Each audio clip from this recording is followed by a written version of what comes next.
24 Rules of Money. How to be so rich, never be poor again.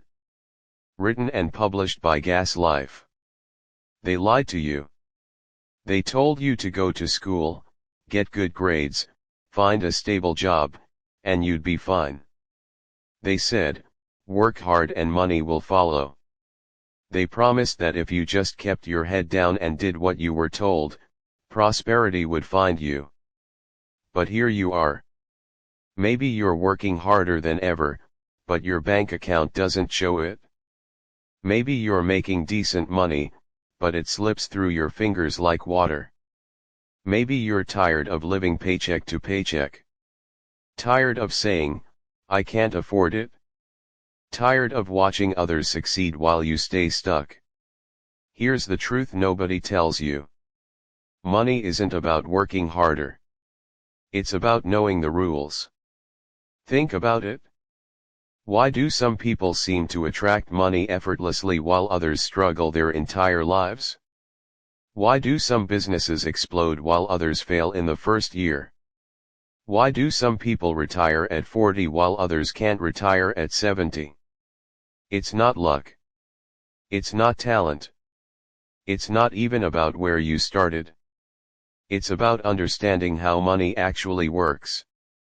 Money follows rules. Principles that govern success and failure, wealth and poverty, progress and stagnation. These rules don't care about your background, your education, or your current situation. They work for anyone who understands them and applies them. Rich people know these rules. Successful people follow them. And now you're about to learn them. Rule 1: Solving problems. Money doesn't care about how hard you work. Money doesn't care about how many hours you put in or how tired you are at the end of the day. Money only cares about one thing: problem solved. This is the rule most people never understand. They think if they just work harder, stay longer, do more, the money will come. So, they hustle, they grind, they sacrifice their time, their health, their relationships, and they wonder why they're still broke. Here's why. They're confusing effort with value. You don't get paid for working hard. You get paid for solving problems that people care about. The bigger the problem, the more people who have it, the more valuable the solution, the more money flows to you. Think about a doctor. Are they paid for the hours they work? Number. They're paid because they solve a critical problem, sickness. People will pay almost anything to feel better, to save their lives, to protect their families. The problem is huge, so the payment is huge. Now, think about someone digging a ditch in their backyard. They might work just as hard as that doctor, sweat just as much, get just as tired, but nobody pays them anything because they're not solving a problem that anyone else cares about. This is the difference between being busy and being valuable. Look around you right now. Every dollar that changes hands is solving a problem. Your morning coffee solves the problem of being tired. Your phone solves the problem of staying connected. Your car solves the problem of getting places. Netflix solves the problem of boredom. Every product, every service, every business exists because it solves a problem someone is willing to pay for. So if you want more money, stop asking how can I work harder and start asking what problems can I solve. The people making real money aren't necessarily working harder than you. They're solving bigger problems. They're solving problems for more people. They're solving problems that people desperately want solved. And here's the beautiful part. You don't need to invent something revolutionary. You don't need a genius idea. Most wealth is built by solving ordinary problems in slightly better ways. Faster delivery, better customer service, clearer communication, more convenience, less hassle. Your job isn't to work yourself to death. Your job is to find problems worth solving and solve them better than anyone else. When you shift your focus from hours worked to problems solved, everything changes. You stop trading time for money and start trading value for money. And value scales in ways that time never can.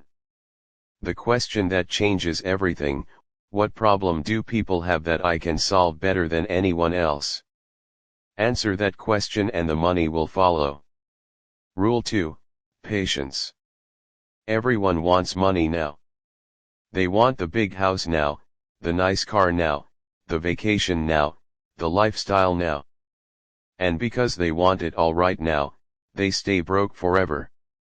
This is the trap that keeps most people poor. They can't wait. They see something they want and they buy it immediately. They get a raise and instantly upgrade their lifestyle. They have a little extra money and it burns a hole in their pocket until it's gone. They're always spending today's money on today's wants, leaving nothing for tomorrow's wealth. Meanwhile, wealthy people do the opposite. They wait. They delay. They sacrifice today so they can have everything tomorrow. This is the rule of patience. Wait now, win later. Think about planting a tree. You dig a hole, plant a seed, water it, and then what?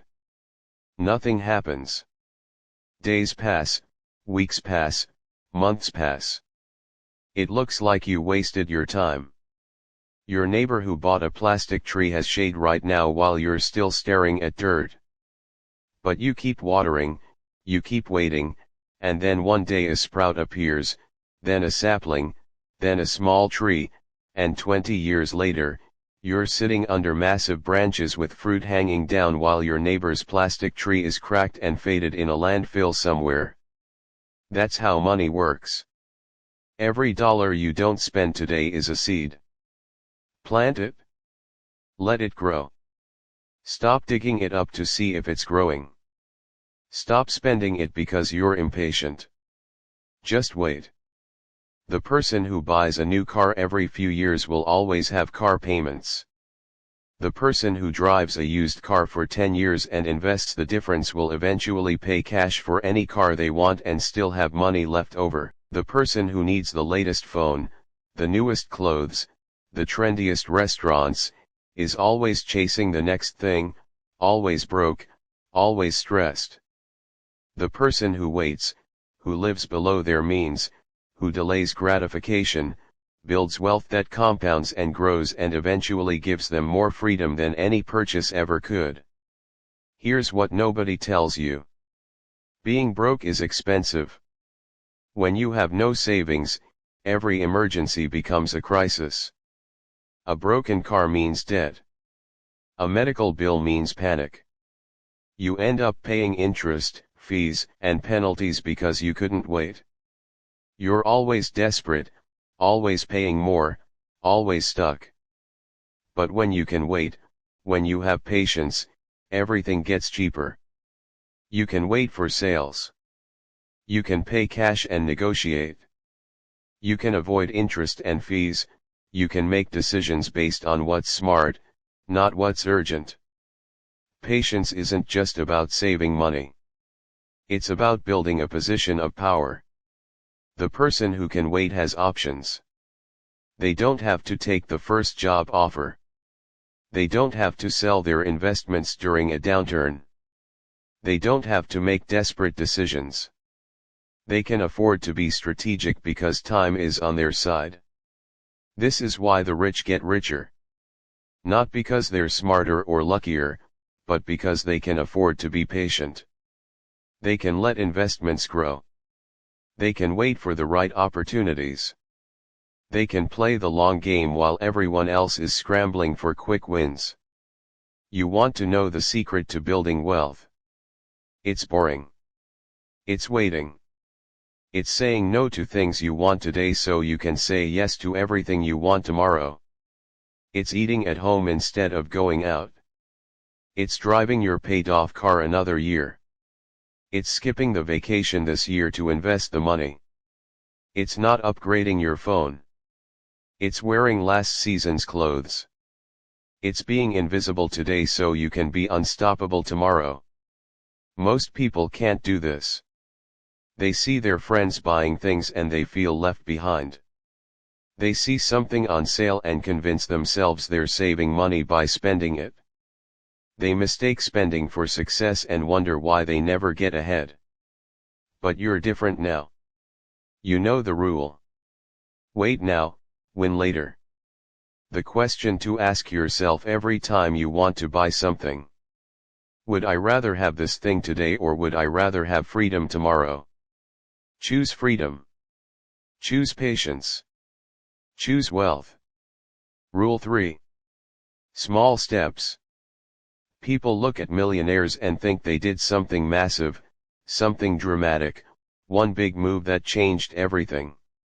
So, they wait for their big break, their lucky moment, their $1,000,000 idea.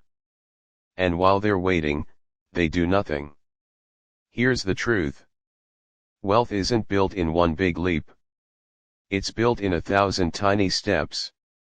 Small actions repeated consistently that don't look like much at first, but compound into something incredible over time. This is the rule of small steps. Little things add up to big things. If you save 10 today, you're not rich. If you save 10 tomorrow, nothing changes. If you save 10 every single day for a year, you have 3,650. Do it for 10 years and you have 36,500. Add some growth and compound interest and suddenly you're looking at real money. But most people never start because 10 doesn't feel significant. It doesn't feel like it matters. So they spend it on coffee, on snacks, on nothing, and wonder why they never have anything saved. They don't understand that small steps aren't just about the money. They're about building the habit, building the discipline, building the identity of someone who saves, who invests, who makes smart choices. Think about your health. You don't get fit by working out one time. You don't get healthy by eating one salad. You get there through small daily choices that add up over months and years. Skip the extra serving, take the stairs, walk for 20 minutes. Each action is tiny, but together they transform your body. Money works the same way. Read one page about investing every day and in a year you'll know more than 90% of people. Learn one new skill every month and in 5 years you'll be extraordinarily valuable. Make one small improvement to your work every week and in a year you'll be the best at what you do. The problem is that small steps feel insignificant. They don't give you instant results. They don't impress anyone. They're boring. So people skip them and look for shortcuts. They want the diet pill instead of the daily walk. They want the lottery ticket instead of the daily savings. They want the get-rich scheme instead of the slow, steady build. And they stay exactly where they are. Meanwhile, the person taking small steps every day is moving forward slowly, quietly, without drama or fanfare. But they're moving. And movement, no matter how small, beats standing still. Here's what makes small steps powerful. They're easy to do, and they're easy to sustain.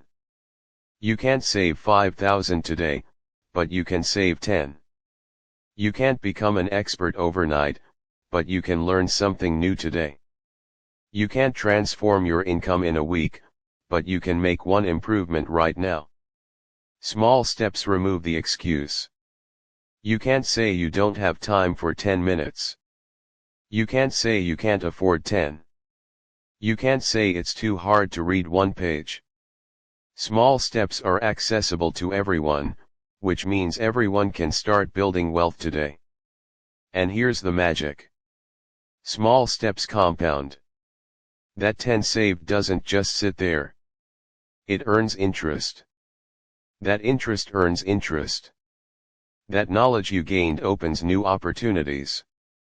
Those opportunities lead to more income. That income creates more options. Everything builds on everything else. This is how ordinary people become wealthy. Not through luck or genius or inheritance. Through small, consistent actions that compound over time into extraordinary results. Start where you are. Do what you can. Don't wait for perfect conditions or the perfect moment or the perfect plan. Just take one small step today, then take another tomorrow and another the next day. In 6 months, you'll be amazed at how far you've come. In 5 years, you'll be unrecognizable. In 20 years, you'll be wealthy. But only if you start today. Only if you take the small step that's right in front of you. The small step to take today. Save one. Learn one thing, make one improvement, just one, then do it again tomorrow. Rule 4, many sources. Most people have one source of income, their job, one paycheck, one employer, one stream of money flowing into their life, and they think that's normal, that's safe, that's how it's supposed to be. Then the company has layoffs or the business shuts down or they get fired or they get sick and can't work.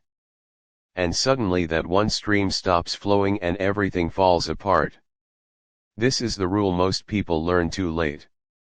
Never depend on a single source. Think about a table with one leg. It doesn't matter how strong that leg is. One good push and the whole thing tips over.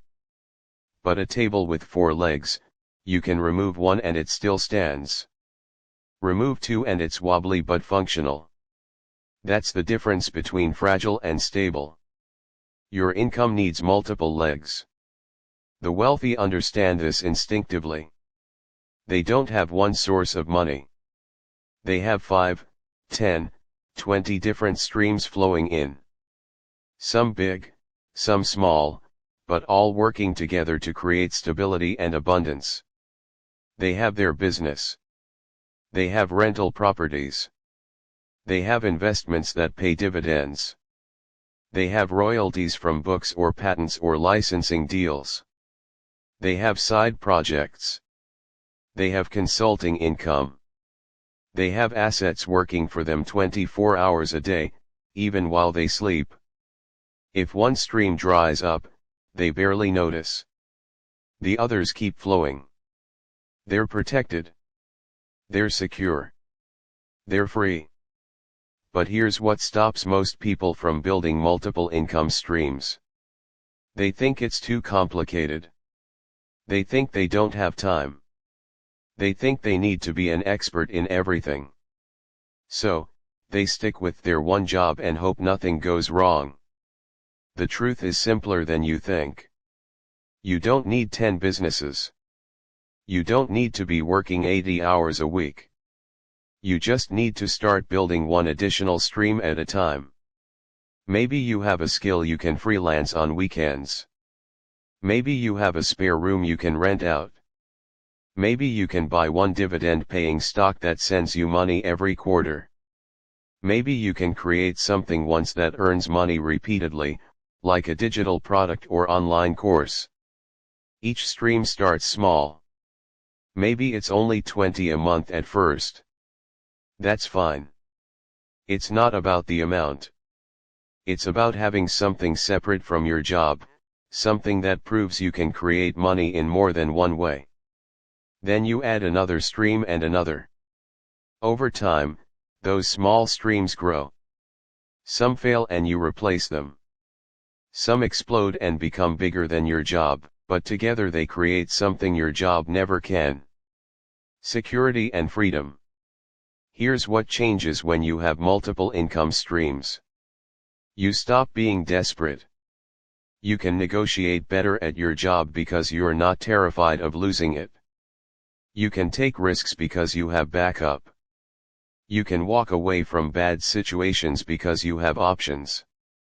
You stop living paycheck to paycheck, even if each individual stream is small because they don't all arrive on the same day.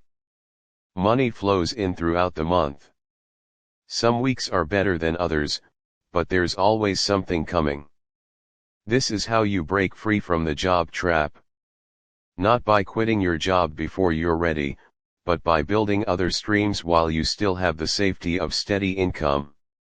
You're building your escape plan brick by brick, dollar by dollar. And here's the beautiful part. In today's world, creating multiple income streams is easier than ever. You can sell products online without inventory. You can offer services globally from your laptop. You can invest with apps on your phone. You can monetize your knowledge, your skills, your hobbies, your time. The opportunities are endless. The only question is whether you'll start building or keep depending on that single fragile stream. Think about farmers. They don't plant just one crop. They plant several because they know some years one crop fails and another thrives. They diversify because that's how you survive and prosper over the long term. Your income should work the same way. Plant multiple seeds, tend multiple gardens, create multiple streams. Because the person with one source of income is always one disaster away from broke. But the person with many sources, they're building something that can't be taken away by one bad event, one bad boss, one bad economy. The question to ask yourself, what's one additional way I could create income in the next 30 days? Find the answer, then build it. Your financial security depends on it. Rule 5, Smart Risks. There are two types of people who stay broke forever. Those who take no risks and those who take stupid risks. The first group plays it safe. They keep their money in a savings account earning nothing. They stay at the same job for 30 years hoping for a small raise. They never invest, never start anything, never try anything new because they're terrified of losing what little they have. The second group does the opposite. They gamble. They chase get-rich schemes. They invest in things they don't understand. They quit their job with no plan. They risk everything on one bet and wonder why they keep losing. Both groups are making the same mistake. They don't understand how risk actually works. This is the rule of smart risks. Think before you leap. Real wealth isn't built by avoiding all risk. That's impossible. Keeping money in cash is a risk because inflation eats it away. Staying at a dead-end job is a risk because you're losing years you can't get back. Playing it too safe is actually one of the riskiest things you can do. But real wealth also isn't built by being reckless. The person who bets their rent money on cryptocurrency or quits their job to chase a half-baked idea isn't brave. They're foolish. And foolishness gets punished. Smart risk is different. Smart risk is calculated. It's informed. It's intentional. Smart risk means you do your homework first. You learn about what you're investing in. You understand the odds. You know what you could lose and what you could gain. You go in with your eyes open, not with blind hope. Smart risk means you never bet money you can't afford to lose. You don't risk the rent. You don't risk the grocery money. You don't risk your emergency fund. You risk money that if it disappeared tomorrow wouldn't destroy your life. Smart risk means you diversify. You don't put everything into one investment, one business, one opportunity. You spread it out so that if one fails, you're still okay. Smart risk means you start small and test things. You don't invest your life savings into an untested idea. You start with a small amount, see what happens, learn from it, and then decide whether to invest more. Think about successful entrepreneurs. The ones who actually make it aren't the ones who bet everything on one wild idea. They're the ones who tested their idea while keeping their job.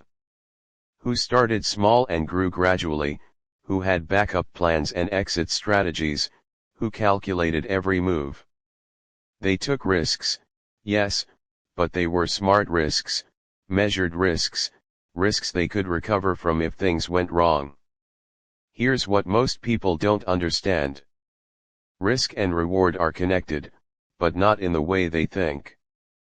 Bigger risks don't automatically mean bigger rewards. Stupid risks usually mean bigger losses.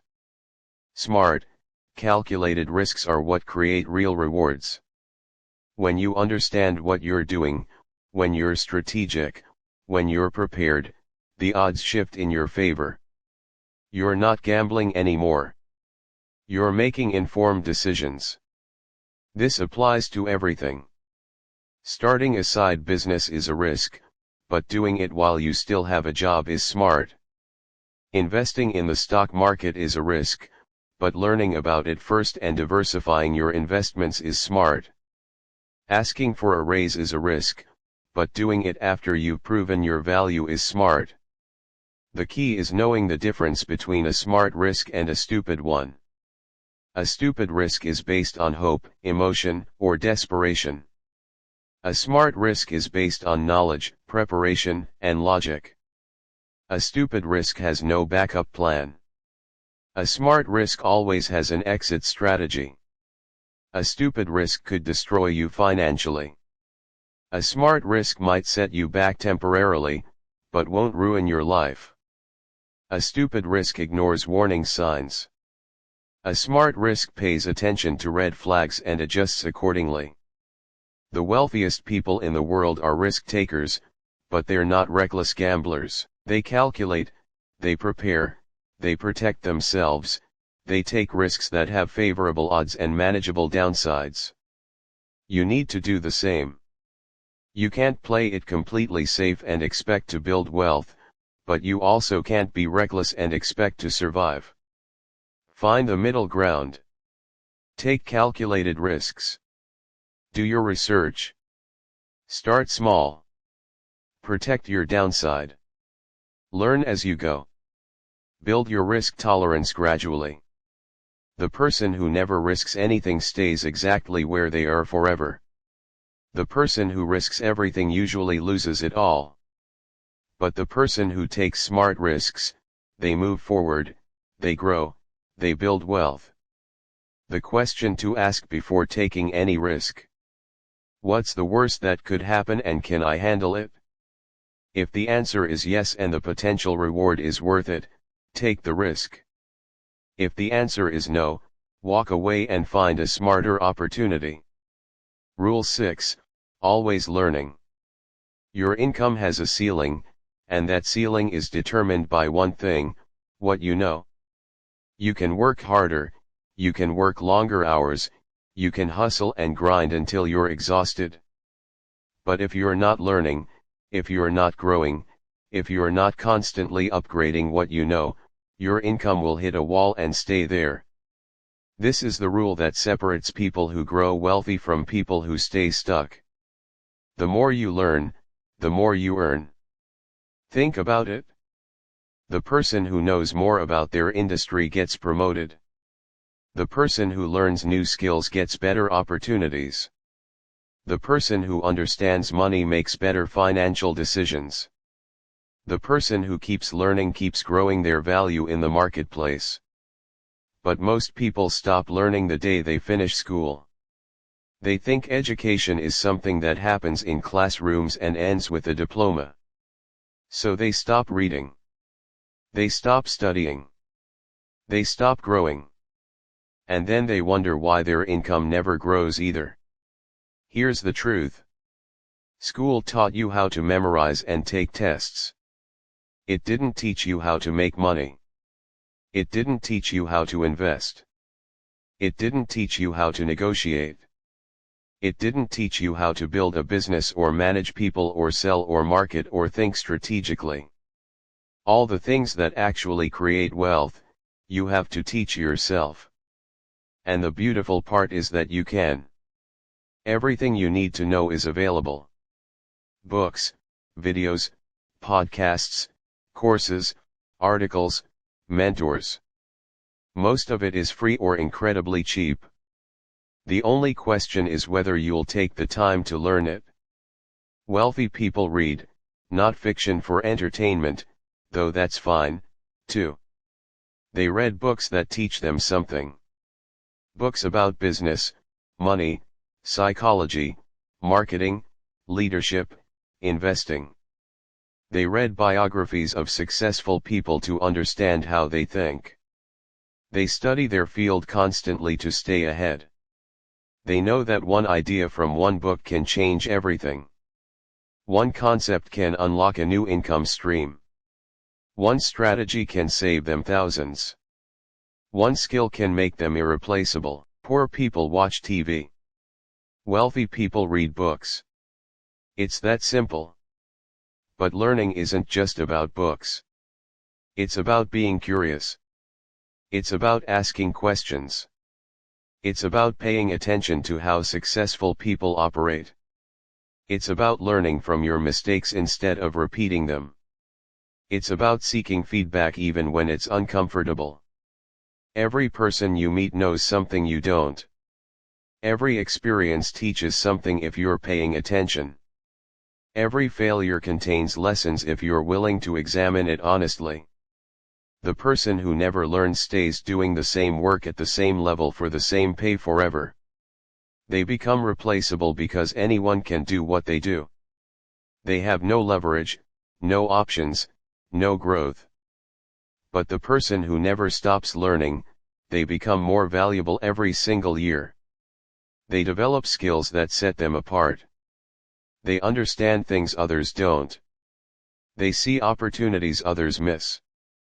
They command higher pay because they deliver higher value. And here's what makes this rule powerful. Learning compounds just like money does. Each thing you learn builds on the previous thing. Knowledge connects to knowledge. Skills combine to create new capabilities. The more you know, the faster you learn new things because you have more mental frameworks to plug new information into. This is why successful people seem to keep getting more successful. They're not lucky. They're learning faster than everyone else. They're growing their capabilities while others are standing still. You want to double your income? Learn skills that are worth twice as much. You want financial freedom? Learn how money actually works. You want better opportunities? Learn what makes you valuable in the marketplace. The investment you make in your own education will pay better returns than almost anything else. A 500 course that teaches you a skill worth an extra $10,000 a year is the best investment you'll ever make. A 20 book that changes how you think about money could be worth millions over your lifetime. But most people won't invest in learning because they don't see immediate results. They'd rather spend that money on something they can touch, something that makes them feel good right now.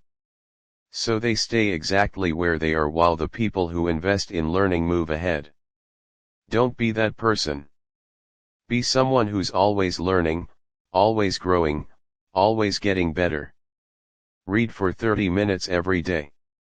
Listen to educational podcasts during your commute. Take one course every quarter. Learn one new skill every year. Find mentors who know more than you. Ask questions.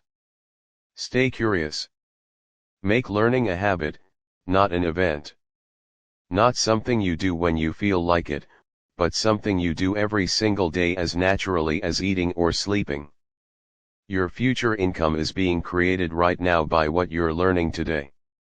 The question is, are you learning things that will make you more valuable or are you staying the same?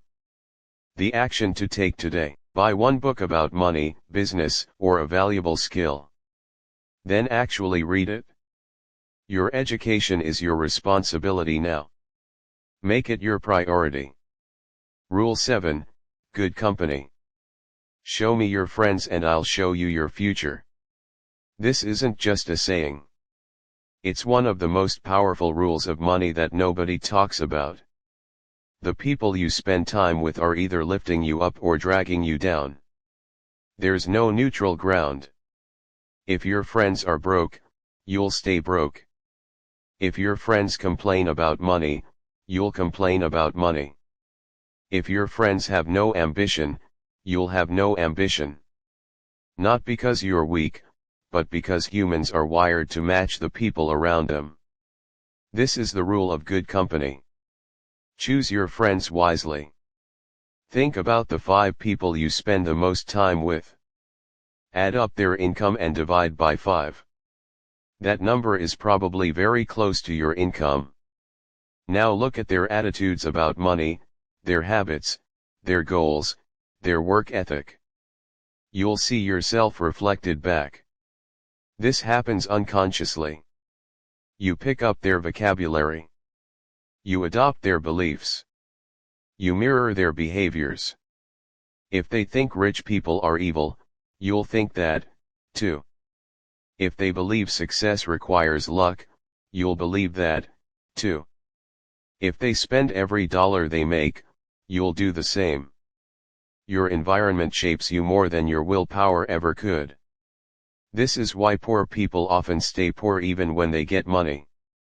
They're still surrounded by poor thinking. Their friends and family have expectations, opinions, and habits that pull them back down. They feel guilty for trying to improve. They feel like they're betraying their group by wanting more. Rich people understand this instinctively. They don't hang around broke people who complain all day. They don't spend time with people who have given up on their dreams. They surround themselves with ambitious people, successful people, people who challenge them to grow, not because they're snobs, because they know that environment is everything. If you want to be healthy, spend time with healthy people. If you want to be successful, spend time with successful people. If you want to be wealthy, spend time with people who understand money and are building wealth. This doesn't mean you abandon your old friends, but it does mean you need to be honest about who's helping you grow and who's keeping you stuck. That friend who mocks you for reading business books. Who makes fun of you for saving money, who calls you cheap when you skip expensive dinners, who tells you your goals are unrealistic. That friend is an anchor holding you underwater. You can love them from a distance, but you can't let them influence your daily decisions. Instead, find people who are where you want to be. People who are building businesses, people who are investing, people who are learning and growing, people who celebrate your progress instead of resenting it. This might mean joining new groups, going to networking events, taking courses where serious people gather, finding mentors, getting involved in communities focused on growth and success. It might feel uncomfortable at first. You might feel like you don't belong. Good. That discomfort means you're stretching, growing, becoming someone new. Here's what happens when you upgrade your circle. Your standards rise. What seemed impossible starts looking achievable because you see others doing it. You learn strategies and mindsets you never knew existed. You get introduced to opportunities you never would have found alone. The conversations change. Instead of complaining about jobs, people discuss investments. Instead of gossiping about others, people share what they're building. Instead of making excuses, people solve problems. And slowly, without even trying, you become like them. You think bigger. You act bolder. You expect more from yourself. Not because you're forcing it, but because it's normal in your new environment. This is why masterminds work. Why mentorship is powerful. Why networking matters. You're literally reprogramming your brain by changing who influences it. But here's the warning. If you stay in the wrong environment, nothing else matters. You can read all the books, take all the courses, set all the goals. But if you're surrounded by people who think small, who fear risk, who resent success, you'll be pulled back to their level. Your friends are either assets or liabilities. They're either helping you build wealth or helping you stay broke. There's no middle ground. Look at your circle honestly. Are they pushing you forward or holding you back? Are they celebrating your wins or minimizing them? Are they doing things worth emulating or things you need to avoid? Then make the hard choice. Spend less time with people who drain you. Spend more time with people who inspire you. Find your tribe of people who are going somewhere, building something, becoming someone. Your future is too important to let the wrong people influence it. The action to take this week. Find one person who is more successful than you and ask them to coffee. Learn from them. Start building a circle that lifts you higher. You become who you surround yourself with. Choose carefully. Rule 8, Giving. This rule sounds backwards. You want more money, so the last thing you should do is give it away, right? Wrong. The people who hold on to every dollar with clenched fists usually stay broke. The people who give freely, who share generously, who help others without expecting anything back tend to prosper in ways that seem almost magical. This is the rule of giving. What you give away returns multiplied. Before you dismiss this as wishful thinking or spiritual nonsense, understand that this rule works for very practical reasons. First, giving breaks the scarcity mindset. When you're afraid there's not enough, when you hoard every penny out of fear, you're operating from poverty consciousness. You're telling yourself in the universe that you don't have enough, that more isn't coming, that you need to protect what little you have. But when you give, even when you don't have much, you're declaring abundance. You're saying, I have enough to share. More is coming. I trust that I'll be okay. And that shift in mindset changes everything about how you see opportunities, take action, and attract wealth. Second, giving creates goodwill and relationships. When you help someone, when you're generous with your time, knowledge, or money, people remember they want to help you back. They refer opportunities to you. They think of you when something good comes along. You can't calculate exactly when or how this returns to you, but it does. The person you helped 5 years ago might be in a position to change your life today. The favor you did for free might lead to a contract worth thousands. The advice you gave freely might build a relationship that opens doors you never knew existed. Third, giving forces you to earn more.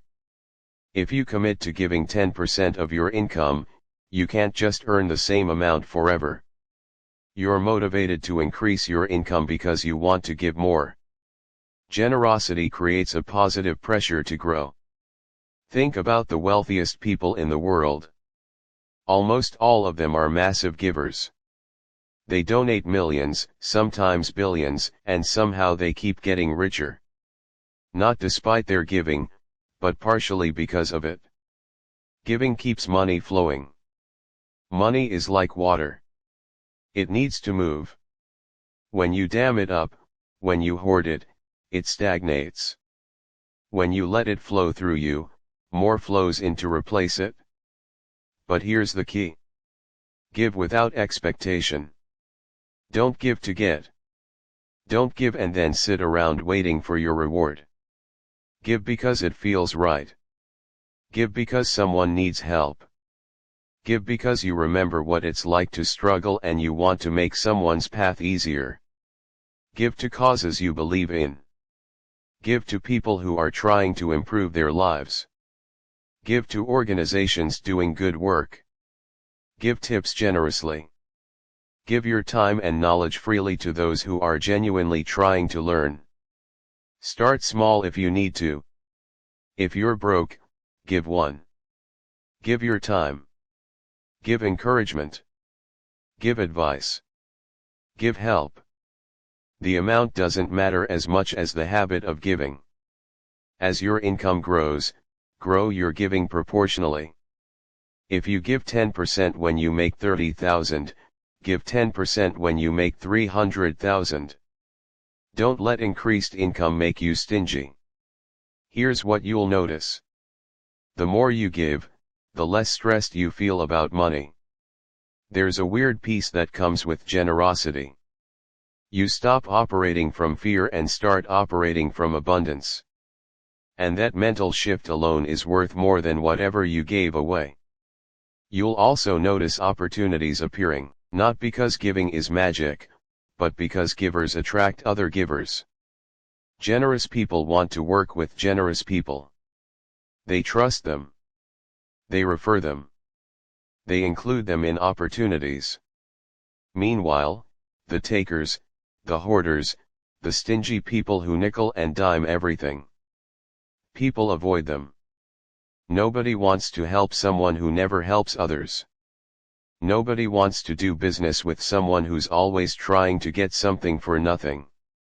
The universe, or human nature, if you prefer, has a way of balancing things out. What you put out comes back. Maybe not immediately, maybe not in the way you expect, but it comes back. This doesn't mean be stupid with your money. Don't give to people who will waste it. Don't enable bad behavior. Don't give so much that you can't pay your bills. Use wisdom, but within reason. Be generous. Give to people who are genuinely trying. Give to causes that create real impact. Give to communities that helped you when you were struggling. Give in ways that multiply value rather than just consuming it. And watch what happens not just externally, but internally. Watch how your relationship with money changes. Watch how your confidence grows. Watch how opportunities seem to find you. Giving isn't just good for others.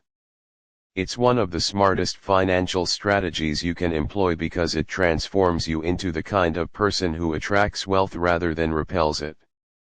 The action to take today. Give something to someone who needs it. Money, time, advice, help, whatever you can offer. Don't expect anything back. Just give. Start the flow. The returns will surprise you. Rule 9, Taking charge. The moment you stop blaming others for your financial situation is the moment everything changes. As long as you blame the economy, the government, your boss, your parents, your education, your circumstances, you're powerless. You're a victim. And victims don't build wealth because they're too busy explaining why they can't. This is the rule of taking charge. Your life is your responsibility. Nobody is coming to save you. Not the government, not your family, not your employer, not some lucky break. If your financial life is going to change, you're the one who has to change it. This is hard to accept because blaming is easier. It feels better to point at external forces and say, "That's why I'm broke." It removes the pressure. It gives you an excuse. It lets you off the hook. But it also keeps you trapped. When you blame external forces, you give away your power. You're saying, "My success depends on things I can't control." And if that's true, then you might as well give up because you can't control the economy or your past or what other people do. But when you take full responsibility, when you say, "My financial situation is a result of my choices and I can make different choices starting now," you take your power back. Suddenly, you're not helpless. You're in the driver's seat. Yes, some people start with advantages. Yes, life isn't fair. Yes, some people face obstacles, others don't. All of that is true, but it doesn't change the fundamental reality. You're responsible for what you do with what you've got. Two people can start in the same situation, same background, same education, same opportunities. 5 years later, one is thriving and one is struggling. The difference isn't luck. It's choices. It's responsibility. It's whether they took charge or made excuses. Think about your financial situation right now. Really think about it. How much of it is because of decisions you made? Money you spent that you could have saved, jobs you didn't apply for, skills you didn't learn, opportunities you didn't pursue, advice you didn't follow. Be honest. Most of where you are is because of you. That's not meant to make you feel bad. It's meant to empower you. Because if your choices created your current situation, then different choices can create a different situation. You're in debt. Your responsibility to get out. You're underpaid. Your responsibility to develop skills that command more. You're stuck in a dead-end job. Your responsibility to find a better one or create your own opportunity. Stop waiting for someone to fix it for you. Stop waiting for permission. Stop waiting for perfect conditions. Take charge now with what you have. This means making hard decisions. It means sacrificing things you want now for things you want more later. It means doing things that are uncomfortable. It means taking risks when it would be easier to play it safe. It means looking at yourself honestly and admitting where you've been wrong, where you've been lazy, where you've made poor choices.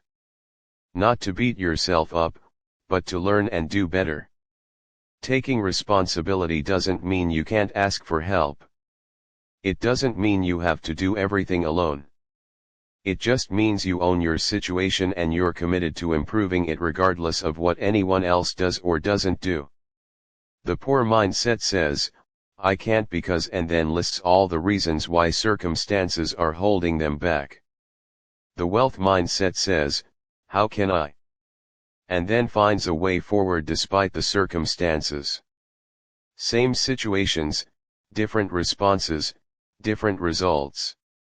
When you take full responsibility, you stop wasting energy on blame and complaints. You stop waiting for things to change. You stop feeling sorry for yourself. Instead, you channel all that energy into action. You don't like your income? Learn skills that pay more. You don't have savings? Cut expenses and start saving something, even if it's small. You don't have opportunities? Create them. You don't know how? Learn. There's always something you can do. Always. The question is whether you'll do it or whether you'll come up with another excuse for why you can't. The wealthiest people didn't get there by making excuses. They got there by taking responsibility for their outcomes and doing whatever it took to improve them. They didn't wait for permission or perfect conditions. They took charge. Your financial future isn't determined by where you started or what happened to you. It's determined by what you choose to do from this point forward. You can spend the next 5 years blaming and complaining and explaining why you can't get ahead. Or you can spend the next 5 years taking responsibility and taking action and building the life you want. Either way, 5 years will pass. The only question is where you'll be when it does. Stop pointing fingers. Stop making excuses. Stop playing the victim.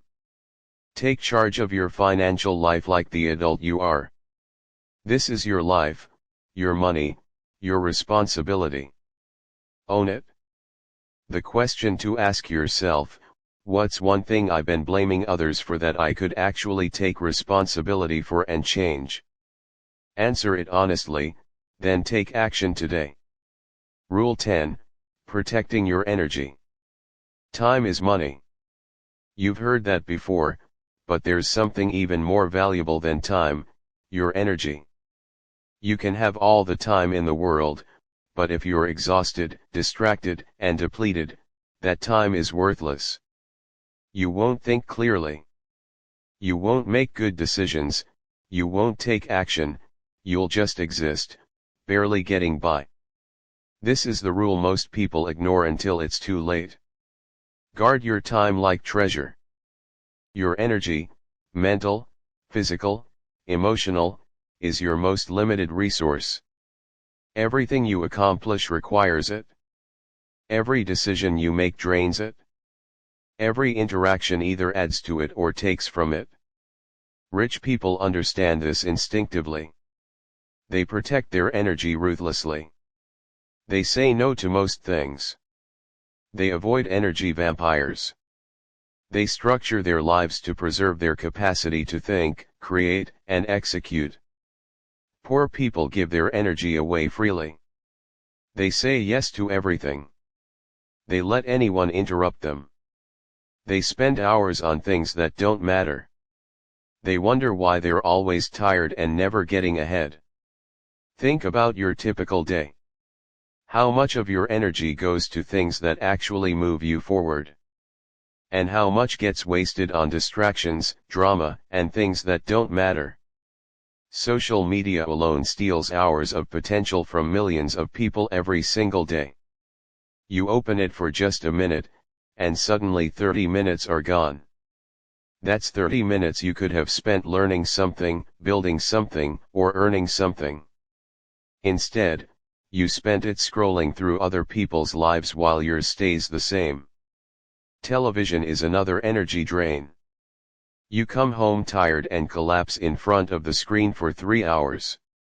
You tell yourself you're relaxing, but you're really just numbing out. The next day, you wake up still tired, having accomplished nothing, having learned nothing, having built nothing. Then there are the people who drain you, the friend who always has a crisis, the coworker who complains constantly, the family member who criticizes everything you do. Every interaction with them leaves you depleted, stressed, and less capable of focusing on what matters. You can't build wealth when you're exhausted. You can't make good financial decisions when your brain is fried. You can't pursue opportunities when you have nothing left to give. This is why protecting your energy isn't selfish. It's essential. Start by identifying what drains you. What activities leave you feeling depleted? What people exhaust you? What habits steal your focus? Write them down. Look at them honestly. Then ask yourself, what would happen if you eliminated these things? What if you cut your social media time in half? What if you watched one less hour of TV every night? What if you spent less time with people who drain you? You'd have energy left over. Energy you could invest in things that actually matter. Energy to learn, to build, to create, to think strategically about your finances and your future. Now, identify what energizes you. What activities leave you feeling recharged? What people inspire you? What habits create clarity and focus? For some people, it's exercise. For others, it's reading. Some people recharge in silence. Others need conversation with the right people. Some need nature. Others need creative work. Whatever energizes you, you need more of it, not as a reward after you've exhausted yourself, but as a foundation that allows you to operate at your highest level. Wealthy people structure their entire lives around energy management. They wake up early when their mind is fresh and tackle their most important work first. They exercise because it creates energy, not just burns calories. They eat well because nutrition affects mental clarity. They sleep enough because tired people make expensive mistakes. They schedule their days intentionally. They batch similar tasks together. They create boundaries around their time. They have systems that prevent energy leaks. They automate and delegate everything that doesn't require their personal attention. And most importantly, they say no a lot to opportunities that don't align with their goals, to requests for their time, to distractions disguised as urgencies. They understand that every yes to something unimportant is a no to something that matters. You need to do the same. Start treating your energy like the precious resource it is.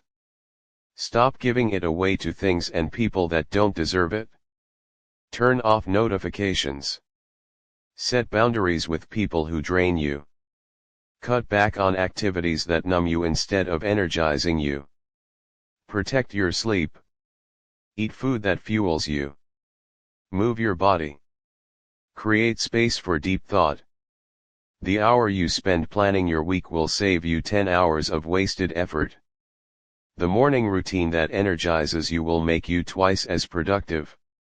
The boundary you set with an energy vampire will free up mental space for opportunities. This isn't about becoming a robot or working every minute. It's about being intentional.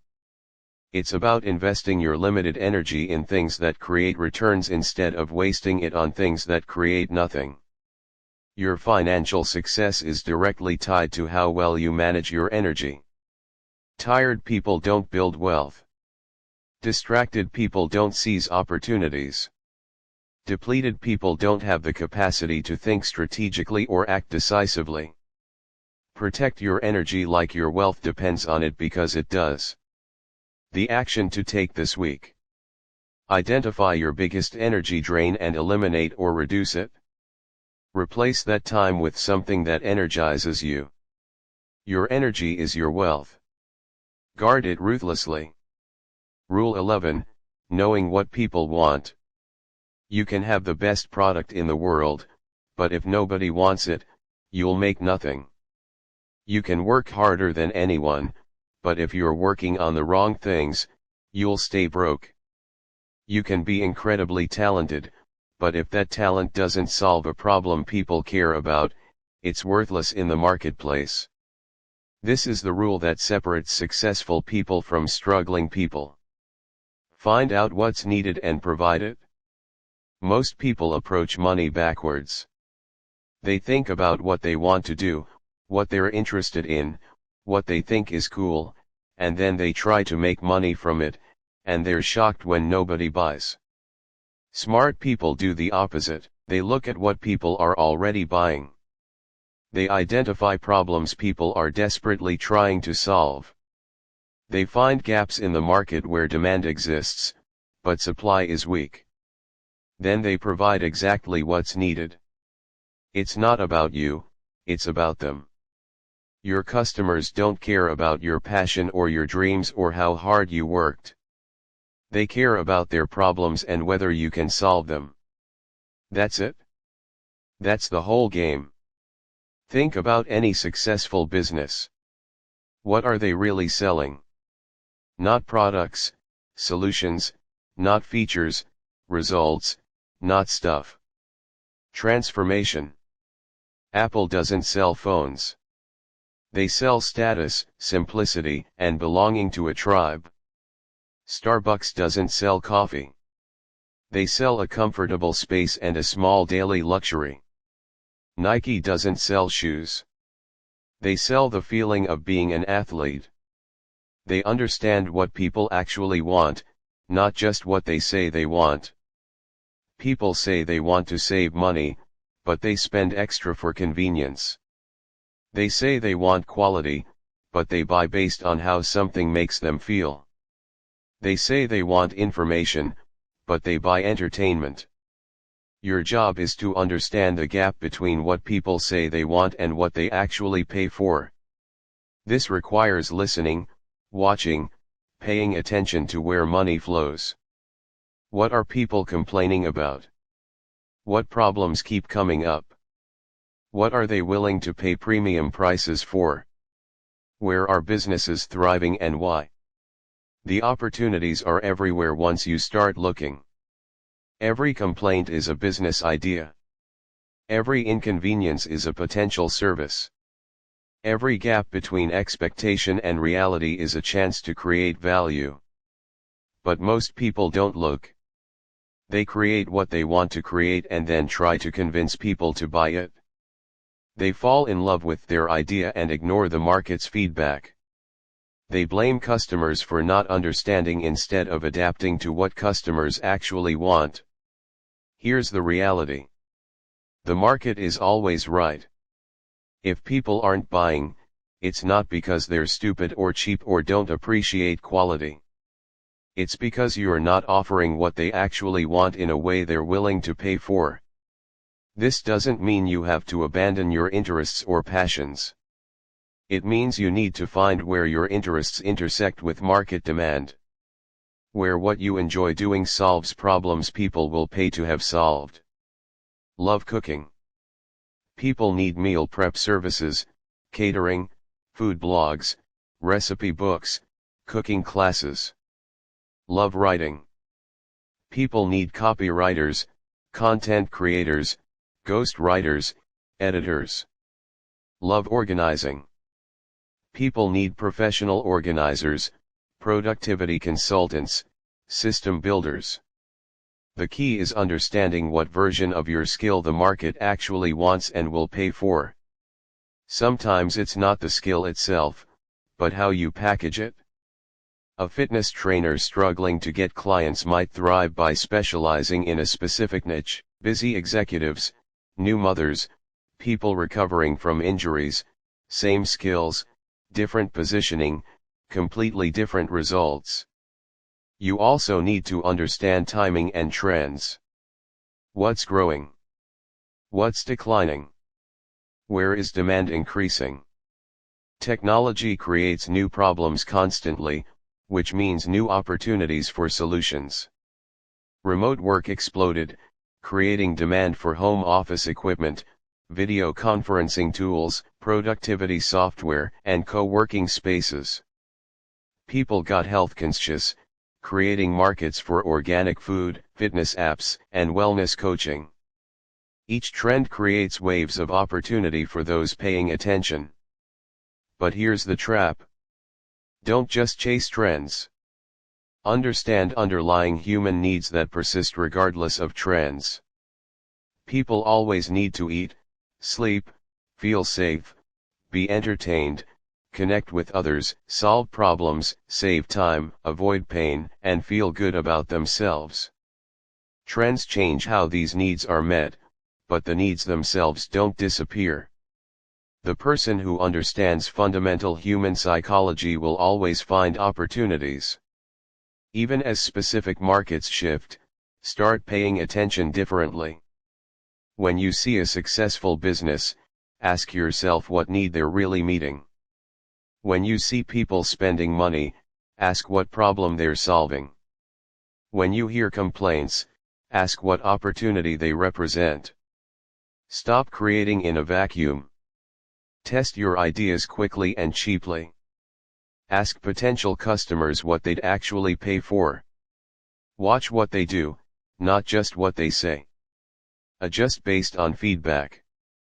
The market will tell you exactly what it wants if you're willing to listen. Most people aren't willing. They're too attached to their original idea. They're too proud to adapt. They're too stubborn to give people what they actually want. Don't be that person. Be flexible. Be responsive. Be market-driven. Your job isn't to convince people to want what you're offering. Your job is to offer what people already want in a way that's better, faster, cheaper, or more convenient than alternatives. Do that and the money will follow. The question to ask yourself: what do people in my industry or community consistently complain about or wish was easier? Find the answer, then build the solution. That's where the money is. Rule 12, working smarter. There are only 24 hours in a day. You can't work more than that. You can't clone yourself. You can't stop sleeping forever. Your time and energy are limited. So, if you want to make more money, you can't just work harder. You need to work smarter. You need to multiply your effort. You need leverage. This is the rule that separates the wealthy from the exhausted. Use tools and help to do more. Think about a person digging a hole with their hands. They work hard. They sweat. They exhaust themselves. After a full day, they've made a small hole. Now think about a person with a shovel. Same effort, much bigger hole. Now think about a person with a backhoe.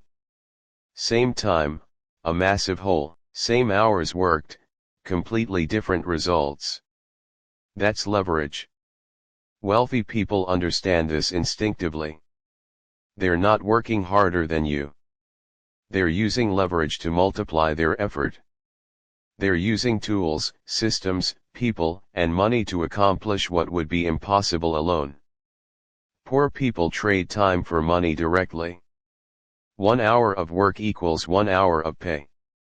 If they don't work, they don't get paid. Their income is capped by how many hours they can physically work. Wealthy people break this equation. They find ways to get paid while they sleep. They create systems that work without them. They build teams that multiply their capacity. They use technology to scale their impact. The first type of leverage is tools and technology. Why do things manually when software can do it faster and better? Why spend hours on tasks that can be automated? Why use outdated methods when better tools exist? Every hour you spend doing something a tool could do is an hour wasted. That time could be spent on higher value activities that actually require your unique skills and judgment. Learn the tools of your trade. Master them. Use them to work faster and produce better results. The person who learns to use spreadsheets effectively can do in minutes what takes others hours. The person who masters design software can create in an afternoon what used to take days. The person who uses automation tools can handle workloads that would normally require a team. The second type of leverage is other people. You have skills and talents, but you don't have all of them. You can't be expert at everything. You can't do everything yourself. Successful people delegate. They hire. They outsource. They collaborate. They understand that paying someone else to do tasks they're not good at frees them up to focus on tasks that create the most value. If you make 100 an hour doing what you're best at, why would you spend that hour doing 10 an hour work like cleaning, data entry, or basic administrative tasks? Hire someone else to do those things and spend your time where it matters most. But most people resist this. They think they can't afford help. They think they need to do everything themselves. So they stay trapped trading hours for dollars, never able to scale beyond their personal capacity. Here's the truth. You can't afford not to get help. Every hour you spend on low-value tasks is an hour you're not spending on high-value activities that could transform your income. Start small if you need to. Hire a virtual assistant for 5 hours a week. Outsource one task you hate doing. Find one person whose skills complement yours. It doesn't have to be perfect or permanent. Just start building the habit of leverage. The third type of leverage is systems. A system is a repeatable process that produces consistent results without requiring you to reinvent the wheel every time. Wealthy people build systems for everything: systems for finding customers, systems for delivering value, systems for handling money, systems for making decisions. Once the system is built, it runs itself or can be handed to someone else to run. If you're manually doing the same task over and over, you need a system. Document it, template it, automate it, make it so simple that anyone could follow it. Then you're free to focus on building the next system or scaling the ones you have. The fourth type of leverage is money itself. Money can be used to make more money. Investments work for you 24 hours a day. Real estate generates income while you sleep. Businesses you own but don't operate create cash flow without your direct labor. This is why the poor stay poor and the rich get richer. Poor people spend all their money on consumption. Rich people use their money as a tool to create more money. Every dollar you have is a little employee that could be working for you. The question is whether you're putting it to work or letting it sit idle. The final type of leverage is knowledge and systems you create once but benefit from repeatedly. Write a book and it can sell for years. Create a course and it can generate income indefinitely. Build a product and it can be sold thousands of times. Develop intellectual property and it can create value long after the initial work is done. This is the difference between trading time for money and creating assets that generate income repeatedly from a single effort. Look at your current work. How much of it depends entirely on you showing up and doing it yourself? If you stopped working tomorrow, would money still flow in? If the answer is no, you don't have enough leverage. Start building it now. Identify which tasks could be automated, delegated, or systematized. Find tools that multiply your productivity. Bring in help, even if it's small at first. Create assets that work without you. The goal isn't to stop working. It's to multiply the impact of your work so that each hour produces 10 times, 100 times, 1,000 times more value than it could if you were doing everything manually by yourself. That's how wealth is built, not through exhaustion, but through leverage. The action to take this week. Identify one task you do regularly that could be automated, delegated, or systematized. Then take the first step to make it happen. Your income is limited by your leverage. Start building it today.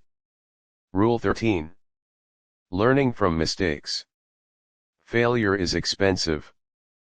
But repeating the same failure is even more expensive. Everyone makes mistakes with money. Everyone has failures. Everyone loses sometimes. That's not the problem. The problem is what you do after the failure. Most people make a mistake and then pretend it didn't happen. They ignore it. They make excuses. They blame others. And then they make the exact same mistake again next month, next year, for their entire life. This is the rule of learning from mistakes. Every failure teaches something valuable thing. The wealthy look at their failures differently. They don't see them as permanent defeats. They see them as expensive lessons. They examine what went wrong. They figure out what they can learn. They extract the lesson and make sure they never pay for that same lesson twice. Think about a business that fails. Some people will walk away bitter, convinced that business doesn't work, that the world is unfair, that they were unlucky. They learn nothing except fear. Other people will analyze exactly what went wrong. They'll identify their mistakes in planning, execution, or timing. They'll understand which assumptions were wrong. They'll recognize what they didn't know that they needed to know. And their next business will avoid those exact mistakes. Same failure, completely different outcomes. One person paid for a lesson they'll never use. The other person paid for education that makes them nearly unstoppable. This applies to everything. You make a bad investment, don't just lose the money and move on. Figure out why it was bad. What did you miss? What red flags did you ignore? What research didn't you do? Learn from it so you never make that mistake again. You overspend and blow your budget. Don't just feel guilty and repeat it next month. Analyze what triggered the spending. Was it emotion, boredom, social pressure, lack of planning? Once you understand the why, you can fix the root cause instead of just feeling bad about the symptom. You get passed over for a promotion. Don't just complain that it's unfair. Ask yourself honestly, what skills or results you lacked. What did the person who got promoted have that you didn't? What can you develop so that next time you're the obvious choice? Every setback contains information. Every failure has a lesson, but you have to be willing to look at it honestly instead of just emotionally. This requires humility. You have to admit you were wrong. You have to acknowledge that you made poor choices or had gaps in your knowledge. You have to take responsibility instead of blaming. Most people can't do this. Their ego won't let them. So, they keep making the same mistakes, wondering why life keeps hitting them with the same problems. Here's the truth. Life will keep teaching you the same lesson until you learn it. If you keep going broke, there's a lesson about spending or earning you haven't learned yet. If you keep getting into bad business deals, there's a lesson about due diligence or judgment you're missing. If you keep feeling stuck, there's a lesson about action or mindset you need to understand. The universe is patient. It will give you the same test over and over until you pass it. Smart people recognize patterns. They see when the same type of problem keeps appearing, and they ask themselves what they're not learning. They dig deep. They get honest. They find the root cause and address it. This is also why successful people often have spectacular failures in their past, not because failure makes you successful, but because they learn to extract maximum value from every failure. Each mistake made them smarter, tougher, and more capable. Meanwhile, people who've never failed often haven't succeeded much either. They played it so safe that they never risked enough to fail, which also means they never pushed themselves enough to grow. The goal isn't to avoid failure. That's impossible if you're actually trying to accomplish anything. The goal is to fail forward, to fail fast, learn quickly, and move on to the next attempt armed with better knowledge. Keep a failure journal. Write down every significant mistake you make with money. Not to beat yourself up, but to learn from it. What happened? Why did it happen? What will you do differently next time? Review it regularly so the lessons stay fresh. When something goes wrong, give yourself a day to feel bad about it. Then shift to learning mode. Emotion is fine, but it can't last forever. Extract the lesson, apply it, move forward. Also, learn from other people's failures. You don't need to make every mistake yourself. Read about businesses that failed and why. Study investment scams and how people fell for them. Learn from others so you can avoid paying the same price they did. Every successful person you admire has failed more times than most people have tried. The difference is they learned from every failure. They got smarter with each attempt. They didn't let failure define them. They let it refine them. Your mistakes are only wasted if you don't learn from them. Otherwise, they're investments in your education. Expensive, yes, but invaluable if you actually use what they teach you. Stop running from failure. Stop hiding from mistakes. Stop pretending everything is fine when it's not. Face it, analyze it, learn from it, then use that knowledge to make better decisions going forward. The person who learns from every mistake becomes nearly unstoppable. They've already paid the price for that education. Now they get to keep the benefits forever. That's how you turn failures into fortune. The action to take today. Think about your biggest financial mistake. Write down exactly what you learned from it and what you'll do differently next time. Turn your mistakes into wisdom. That's how wealth is built. Rule 14. Speaking up. You're being underpaid right now. Not because your employer is evil. Not because the market is broken, but because you never asked for more. Most people accept whatever is offered to them. They take the first salary number they hear. They never negotiate. They never ask for raises. They never question prices. They just accept and then complain later about not having enough. This is the rule of speaking up. Ask for what you deserve. Money doesn't automatically flow to the deserving. It flows to those who ask for it, negotiate for it, and advocate for themselves. Think about job offers. Two people get offers for the same position. One accepts immediately, grateful just to have the job. The other negotiates, asking for 10% more. The company agrees. Same job, same work. But one person will make thousands more every single year from that point forward just because they asked. Over a career, that one conversation could mean hundreds of thousands of dollars in difference. All because one person spoke up and the other didn't. But most people are terrified to negotiate. They're afraid of seeming greedy. They're afraid the offer will be withdrawn. They're afraid of rejection, so they accept less than they're worth and then resent it. Here's the truth. Companies expect negotiation.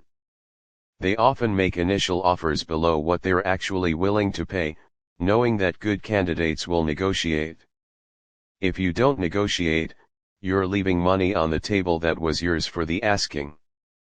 The same applies to raises. If you wait for your employer to notice your value and reward you accordingly, you'll wait forever. Companies are designed to minimize costs. They'll pay you as little as you'll accept. It's not personal. It's business. Your job is to make the case for why you deserve more. Document your results. Show the value you've created. Present the case clearly and confidently. Then ask for what you want. Will they always say yes? Number. But they'll never say yes if you never ask. And even when they say no, you've planted a seed. They now know you're aware of your value and you're not going to quietly accept being underpaid forever. This applies everywhere. Money changes hands. Negotiating prices, asking for discounts, questioning fees, pushing back on unfair charges. Most people accept whatever they're told to pay, never realizing that almost everything is negotiable. That car price negotiable. That medical bill often negotiable. That service fee can probably be reduced or waived. That contractor's quote. There's usually room to discuss, but you have to ask. You have to be willing to have the conversation. You have to be comfortable advocating for yourself. The key is doing it with confidence and respect. You're not demanding or being difficult. You're simply stating what you believe is fair and seeing if there's room for agreement. Practice saying these sentences. I was hoping for something closer to X based on my research. I believe Y is more appropriate. Is there any flexibility on this number? I'd like to discuss the compensation. Most people never say any of these sentences in their entire lives.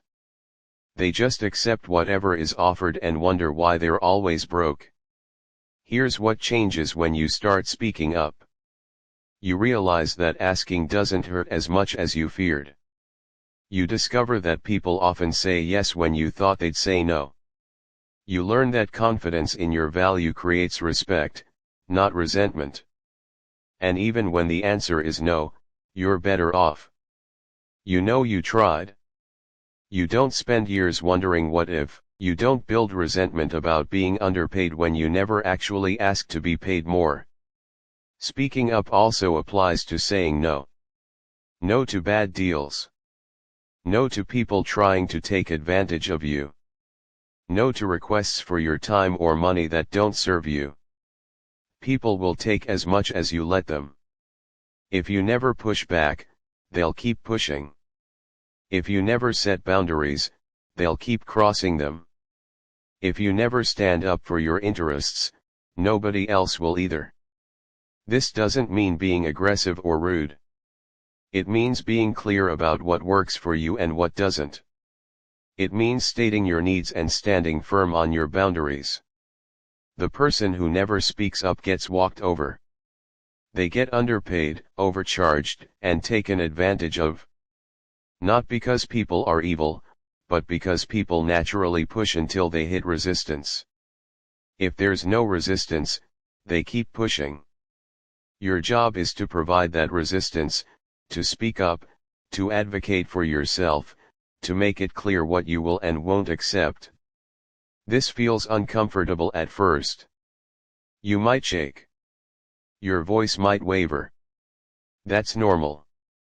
Do it anyway. It gets easier with practice. Start small. Negotiate something low stakes. Ask for a small discount.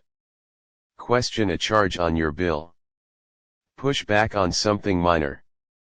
Build the muscle of speaking up so when it really matters, you're ready. Every dollar you don't ask for is a dollar you'll never get. Every negotiation you avoid is money you're voluntarily giving up. Every time you stay silent when you should speak up, you're choosing to be worth less than you are. Stop doing that. Stop accepting whatever is offered. Stop being grateful for crumbs when you deserve a feast. Stop letting fear keep you poor. Speak up. Ask for what you deserve. Negotiate. Advocate for yourself. Set boundaries. Say no to bad deals. The money is there, but only if you're willing to ask for it. The action to take this week. Ask for something you've been afraid to ask for. A raise, a discount, better terms, whatever it is, ask. The worst they can say is no, and you're no worse off than before. But if they say yes, your life just changed because you spoke up. Rule 15, Money Knowledge.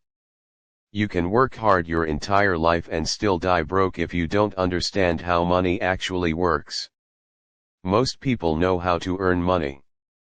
They go to work, they get a paycheck. That's the easy part.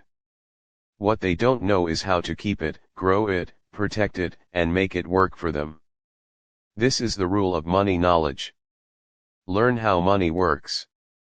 Schools don't teach this. They teach you history, math, and science.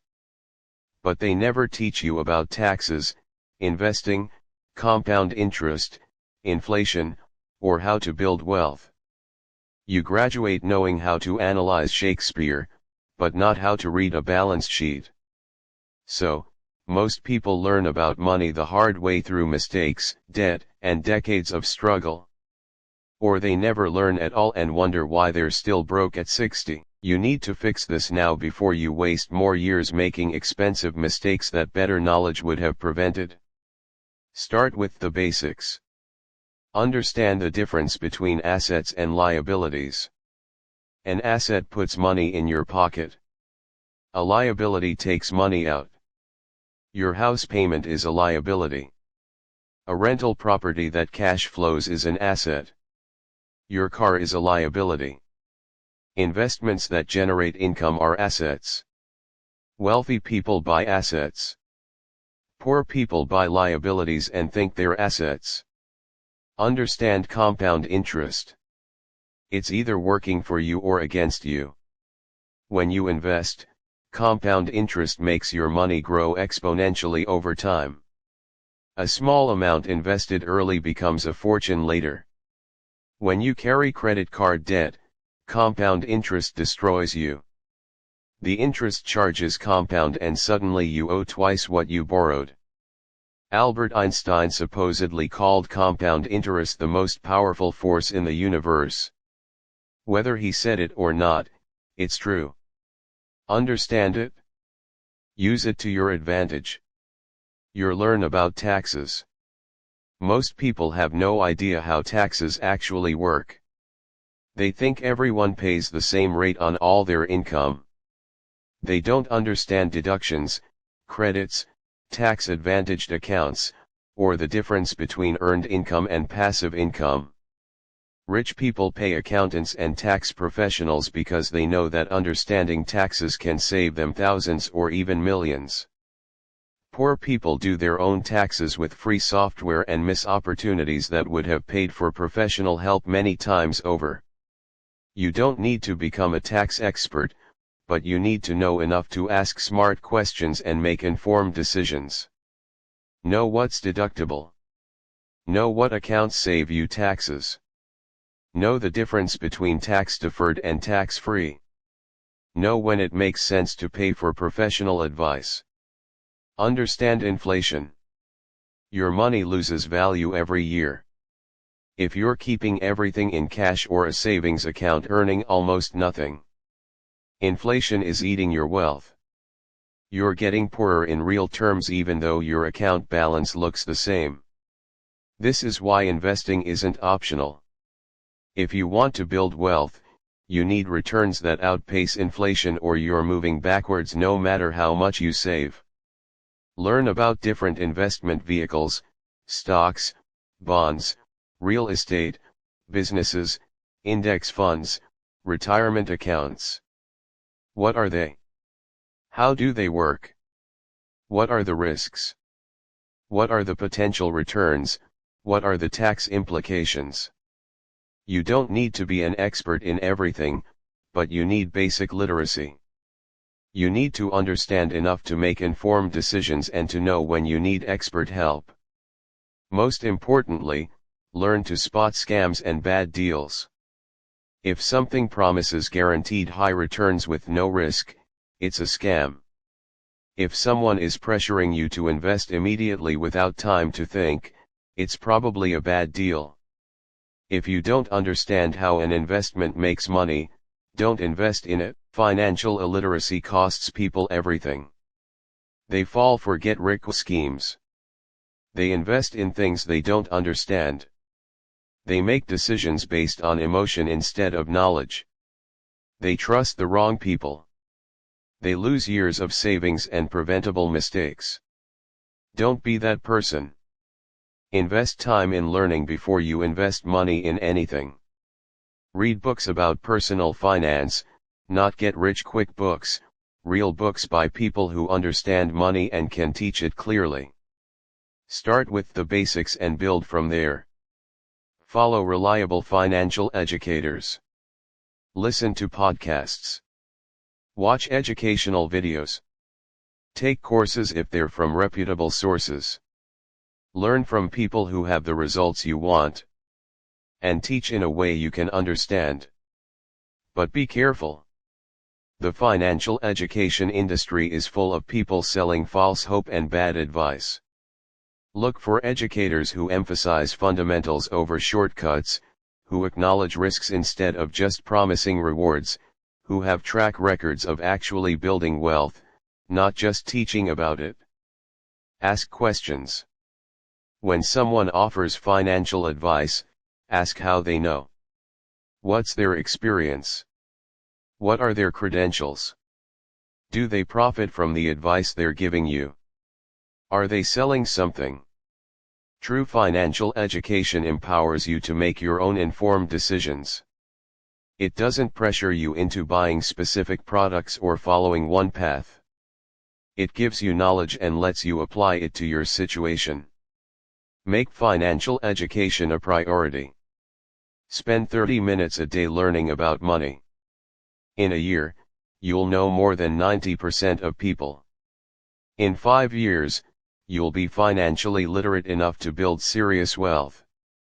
In 10 years, you'll wonder how you ever lived without this knowledge. The money you don't lose from avoiding mistakes will pay for your education 100 times over. The opportunities you recognize because you understand how they work will create wealth you couldn't have accessed otherwise. Ignorance about money is expensive. Education about money is priceless. Stop guessing. Stop hoping. Stop trusting blindly. Start learning. The action to take this week. Buy or borrow one highly rated book about personal finance or investing. Read at least one chapter. Your financial future depends on what you know. Start learning today. Rule 16. Following your purpose.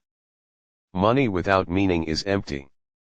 You can have a big bank account and still feel hollow inside if you're spending your life doing things that don't matter to you. But here's what most people get wrong. They think they have to choose between purpose and profit.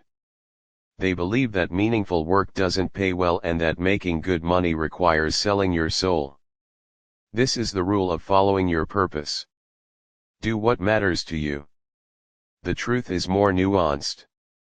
Yes, some purposes are harder to monetize than others.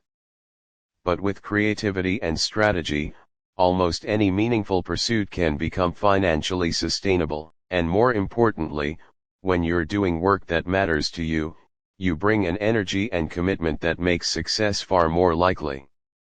Think about people who are exceptional at what they do. The vast majority aren't just in it for the money. They genuinely care about their work. They're passionate about the problems they solve. They find meaning in what they create. That passion makes them better. They go deeper. They persist longer. They innovate more. They deliver higher quality. And the market rewards excellence regardless of the field. Compare two restaurant owners. One just wants to make money and sees food as a commodity. The other loves cooking and genuinely cares about creating experiences that bring people joy. Who do you think builds the better restaurant? Who develops loyal customers? Who survives tough times? The one with purpose wins almost every time. This doesn't mean you should quit your job tomorrow to pursue your passion with no plan. That's foolish. But it does mean you should be moving toward work that aligns with what you care about, even if you have to do it gradually. Start by identifying what actually matters to you. Not what you think should matter, not what your parents want, not what looks impressive, what genuinely lights you up, what problems do you care about solving, what kind of impact do you want to have. Maybe it's helping people get healthy. Maybe it's creating beautiful things. Maybe it's solving complex technical problems. Maybe it's teaching. Maybe it's building businesses. Maybe it's making people laugh. Whatever it is, acknowledge it honestly. Then ask yourself, how can I align my work with this purpose while also making good money? This might mean pivoting your current job toward the aspects that matter most to you. It might mean starting a side project that combines purpose and profit. It might mean changing industries entirely, but doing it strategically with proper preparation. The key is finding the intersection between what you care about, what you're good at, and what people will pay for. All three circles need to overlap. Purpose without profit leads to burnout and resentment. You can't sustain meaningful work if you're constantly stressed about money. Profit without purpose leads to emptiness and eventually burnout of a different kind. You make money but hate your life. The sweet spot is work that matters to you and pays well enough to sustain you comfortably. Here's what changes when you align money with purpose. Work stops feeling like work. You have natural motivation instead of forcing yourself. You're willing to put in extra effort because you care about the outcome, not just the paycheck. You also become more creative and effective. When you care deeply about something, your brain works differently. You see opportunities others miss. You solve problems more elegantly. You persevere through obstacles that would stop someone just chasing money. This translates to better results, which translates to more money. Not always immediately, but over time, purpose-driven work tends to outperform purely profit-driven work because the quality and commitment are higher. But be realistic. Following your purpose doesn't mean every moment is joyful. There will still be hard work, boring tasks, difficult people, and challenges. Purpose doesn't eliminate struggle. It just makes the struggle feel worthwhile. Also understand that purpose can evolve. What mattered to you at 20 might not matter as much at 40. That's fine. Don't lock yourself into one definition of purpose forever. Stay open to how your sense of meaning shifts as you grow. And don't romanticize struggle. Some people wear their suffering as a badge of honor, convincing themselves that true purpose requires poverty. That's nonsense. You can do meaningful work and make good money. In fact, making good money often increases your impact because you have more resources to deploy toward what matters. The starving artist mythology is just that, a myth. Many of the most impactful people in history were also quite wealthy and use that wealth to amplify their purpose. Your job is to find work where making money and making meaning aren't in conflict, where financial success and personal fulfillment support each other. Where you can say honestly that you're doing work that matters and getting paid well to do it. This might take time to build. You might need to start with a job that pays the bills while you develop skills and opportunities in your purpose area. That's fine. Just keep moving toward the integration of purpose and profit rather than accepting they'll always be separate. Life is too short to spend it doing things that don't matter to you. Money is too important to ignore in pursuit of meaning. Find the path that honors both. When you do, everything changes. Work becomes energizing instead of draining. Success becomes fulfilling instead of empty. Money becomes a tool for amplifying what matters instead of compensation for sacrificing your soul. That's not just wealth. That's prosperity in the fullest sense. The question to ask yourself, if money wasn't a concern, what would I spend my time doing? Then ask, how could I get paid to do something related to that? Find the answer, then build toward it. Your life and your wealth will both improve. Rule 17, Keeping Extra. Most people live right at the edge. They spend everything they make. Their income matches their expenses almost perfectly. One unexpected bill, one emergency, one mistake, and they're in crisis. They have no margin, no buffer, no breathing room. And that makes them desperate, stressed, and vulnerable. This is the rule of keeping extra. Save for rainy days and opportunities. Having money saved isn't just about being responsible or cautious. It's about power. It's about freedom. It's about being able to make decisions based on what's smart instead of what's urgent. Think about two people facing a car breakdown that costs $1,000 to fix. The first person has no savings. This breakdown becomes a disaster. They have to put it on a credit card at high interest. Or they can't get to work and risk losing their job.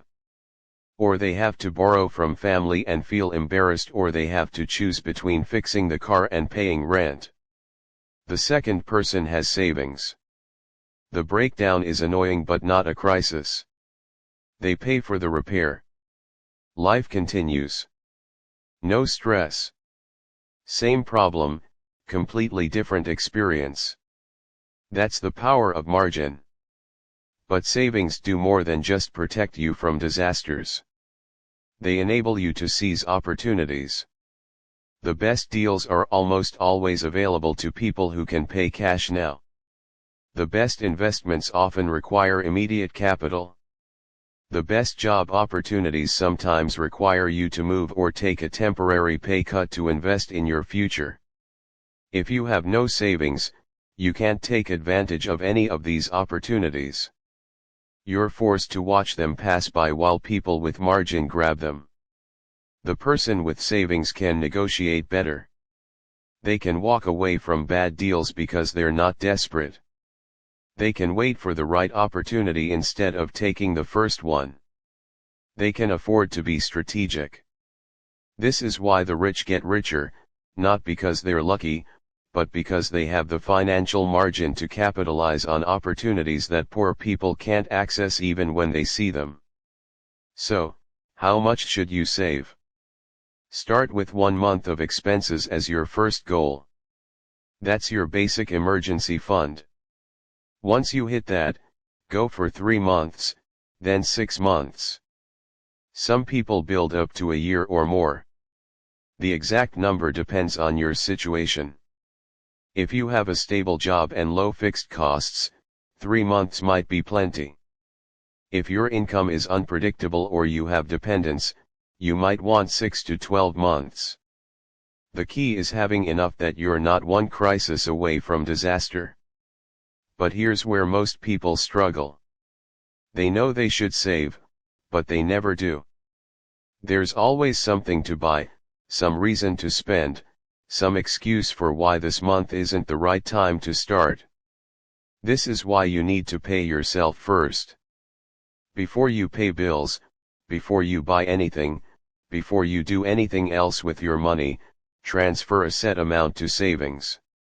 Automate it if possible so it happens without you having to think about it. Even if it's just 50, even if it's just 20. Start somewhere. Build the habit. Get used to living on slightly less than you make. As your income grows, increase the amount you save, but never stop saving. Most people do the opposite. They spend first and save whatever is left over, which means they never save anything because there's never anything left over. Expenses always expand to match income unless you deliberately control them. The other mistake people make is treating savings as something temporary. They save up a little money and then immediately spend it on something they want. The account goes back to zero and they start over. That's not saving. That's delaying a purchase. Real savings stay saved. They're there for emergencies and opportunities, not for buying things you want. If you want something, save separately for it. But your emergency fund should be untouchable except for actual emergencies. And no, a sale on something you don't need is not an emergency. A new phone when your current one works is not an emergency. A vacation is not an emergency. An emergency is something unexpected that threatens your ability to survive and function. Be honest about what qualifies as an emergency. Most things people raid their savings for aren't emergencies. They're just wants disguised as needs. Here's what having savings does for your mindset. It makes you calm. When you know you have money set aside, you stop operating from fear and desperation. You make better decisions because you're not panicking. You sleep better. You stress less. You feel more in control of your life. That peace of mind is worth more than whatever you gave up to build the savings. Savings also give you leverage in life. You can leave a toxic job because you have a runway to find something better. You can start a business because you have capital and time to build it. You can handle family emergencies without going into debt. You can help people you care about when they're struggling. Without savings, you have none of these options. You're trapped by your circumstances, forced to accept whatever life throws at you. But with savings, you have choices, and choices are what freedom actually looks like. Start building margin today. Cut one unnecessary expense and redirect that money to savings. Find one way to earn a little extra and save all of it. Sell something you don't need and put the money aside. Do whatever it takes to start creating space between your income and your expenses. That space is where security lives. That space is where opportunity lives. That space is where your future wealth begins. The person with no savings is always one problem away from disaster. The person with savings is prepared for problems and ready for opportunities. Which person do you want to be? The action to take today. Open a separate savings account if you don't have one. Transfer something into it, even if it's just 10. Then commit to adding to it regularly no matter what. Your margin is your power. Start building it now. Rule 18. Good character. You can lose money and make it back. You can fail at a business and start another. You can make mistakes and recover from them, but if you lose your reputation, you lose everything. Your reputation is the most valuable asset you'll ever own. It opens doors, creates opportunities, and attracts the right people. It's also fragile, built slowly over years, but destroyed quickly with one bad decision. This is the rule of good character. Your reputation is everything. Think about who you do business with, who you hire, who you partner with, who you recommend to others. You choose people you trust, people with good reputations, people known for keeping their word, delivering quality, and treating others fairly. You avoid people with bad reputations, no matter how talented they are or how good their prices might be, because reputation signals risk. A bad reputation means you can't trust them. And business without trust is too expensive and stressful. The same is true for you.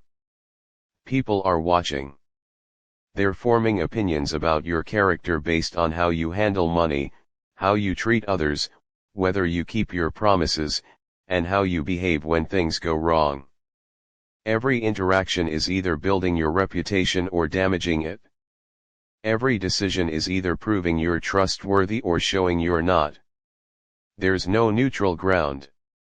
Pay people on time every time. Even when it's inconvenient, even when cash is tight, even when you could probably get away with being late. Your reputation for paying promptly is worth more than the temporary float of holding on to money a few extra days. Keep your promises.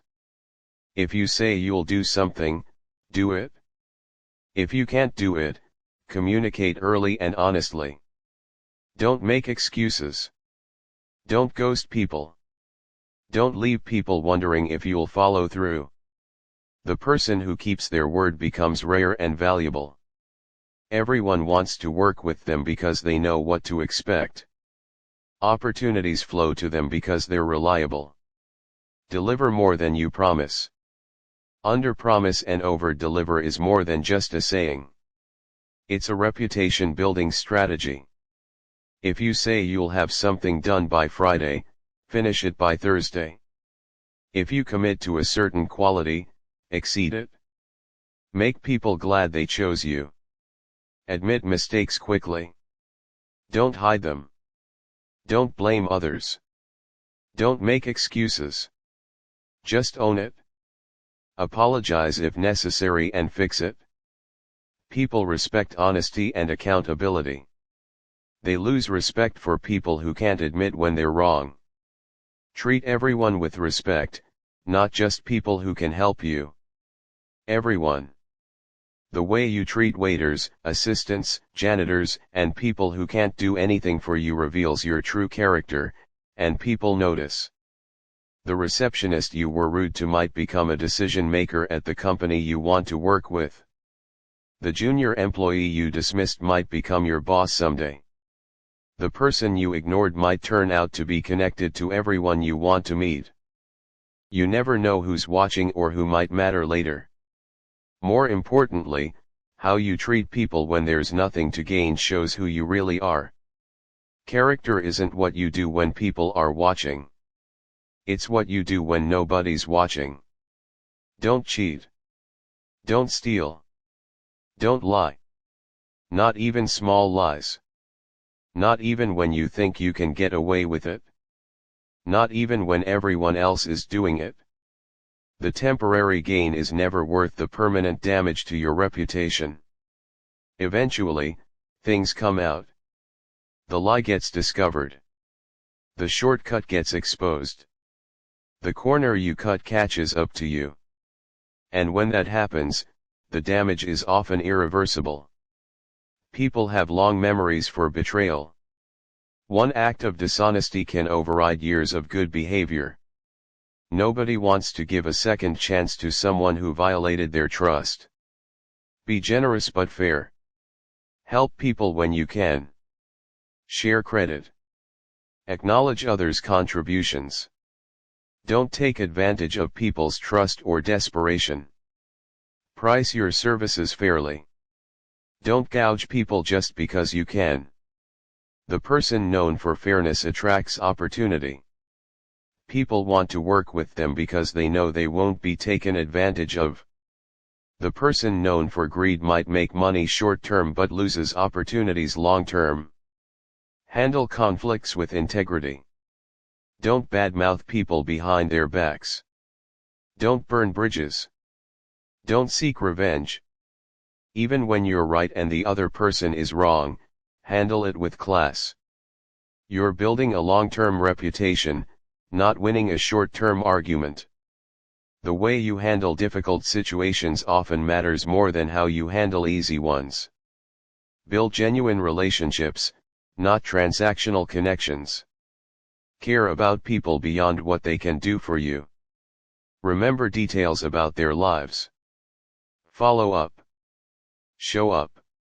Be someone people actually like, not just someone they tolerate because you're useful.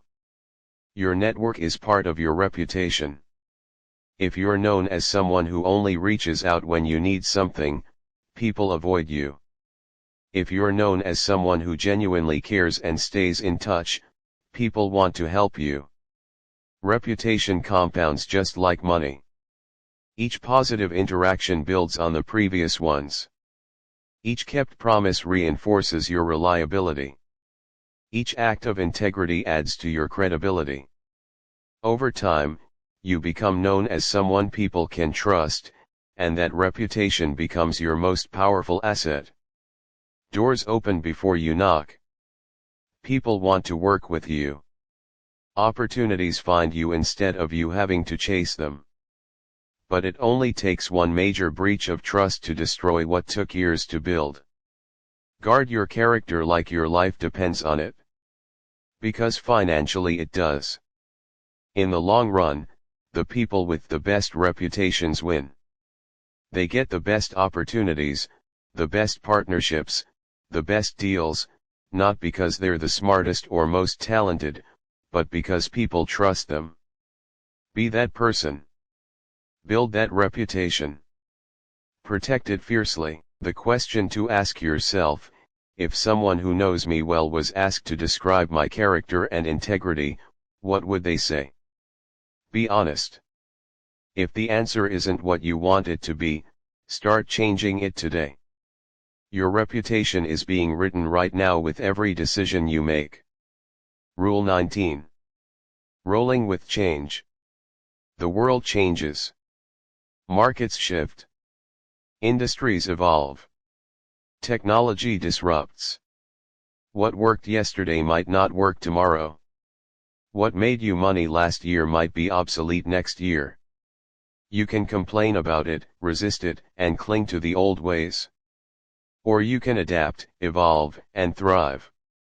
The choice determines whether you survive or become irrelevant. This is the rule of rolling with change. Bend so you don't break. Look at history. Every industry that refused to adapt eventually died or became irrelevant. Blockbuster ignored streaming and went bankrupt while Netflix thrived. Taxi companies fought against ride-sharing apps and lost. Newspapers resisted digital and watched their industry collapse. The pattern is always the same. Change happens. Some people see it coming and adapt. Others deny it, fight it, or ignore it until it's too late. The ones who adapt survive and often prosper. The ones who resist get left behind. This applies to your career, your business, your income, everything. Whatever you're doing to make money right now will eventually need to evolve. The only question is whether you'll evolve with it or get replaced by someone who did. Your job might be automated. Your industry might shrink. Your skills might become less valuable. New competitors might emerge. Customer preferences might shift. Economic conditions might change. None of this is personal. It's just reality. The market doesn't care about your feelings or your history or how hard you work to get where you are. It only cares about value and relevance. So, you need to stay relevant. You need to keep learning. You need to watch trends. You need to be willing to pivot when necessary. This doesn't mean chasing every shiny object or changing direction every week. That's being scattered, not adaptable.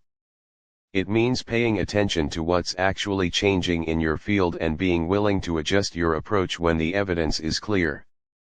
The key is being flexible in your methods while staying consistent in your goals. Your goal might be financial independence. Your method might be real estate. But if the real estate market fundamentally changes, you need to be willing to adjust your strategy or even consider different investment vehicles. People who get stuck are usually holding on too tightly to one specific way of doing things. They found something that works and they build their entire identity around it. When circumstances change and that method stops working, they're lost because they can't imagine doing things differently. Don't be that person. Be someone who's always learning, always testing, always aware of what's shifting around you. Watch for warning signs. Is your industry talking about disruption? Are young people entering the field doing things differently?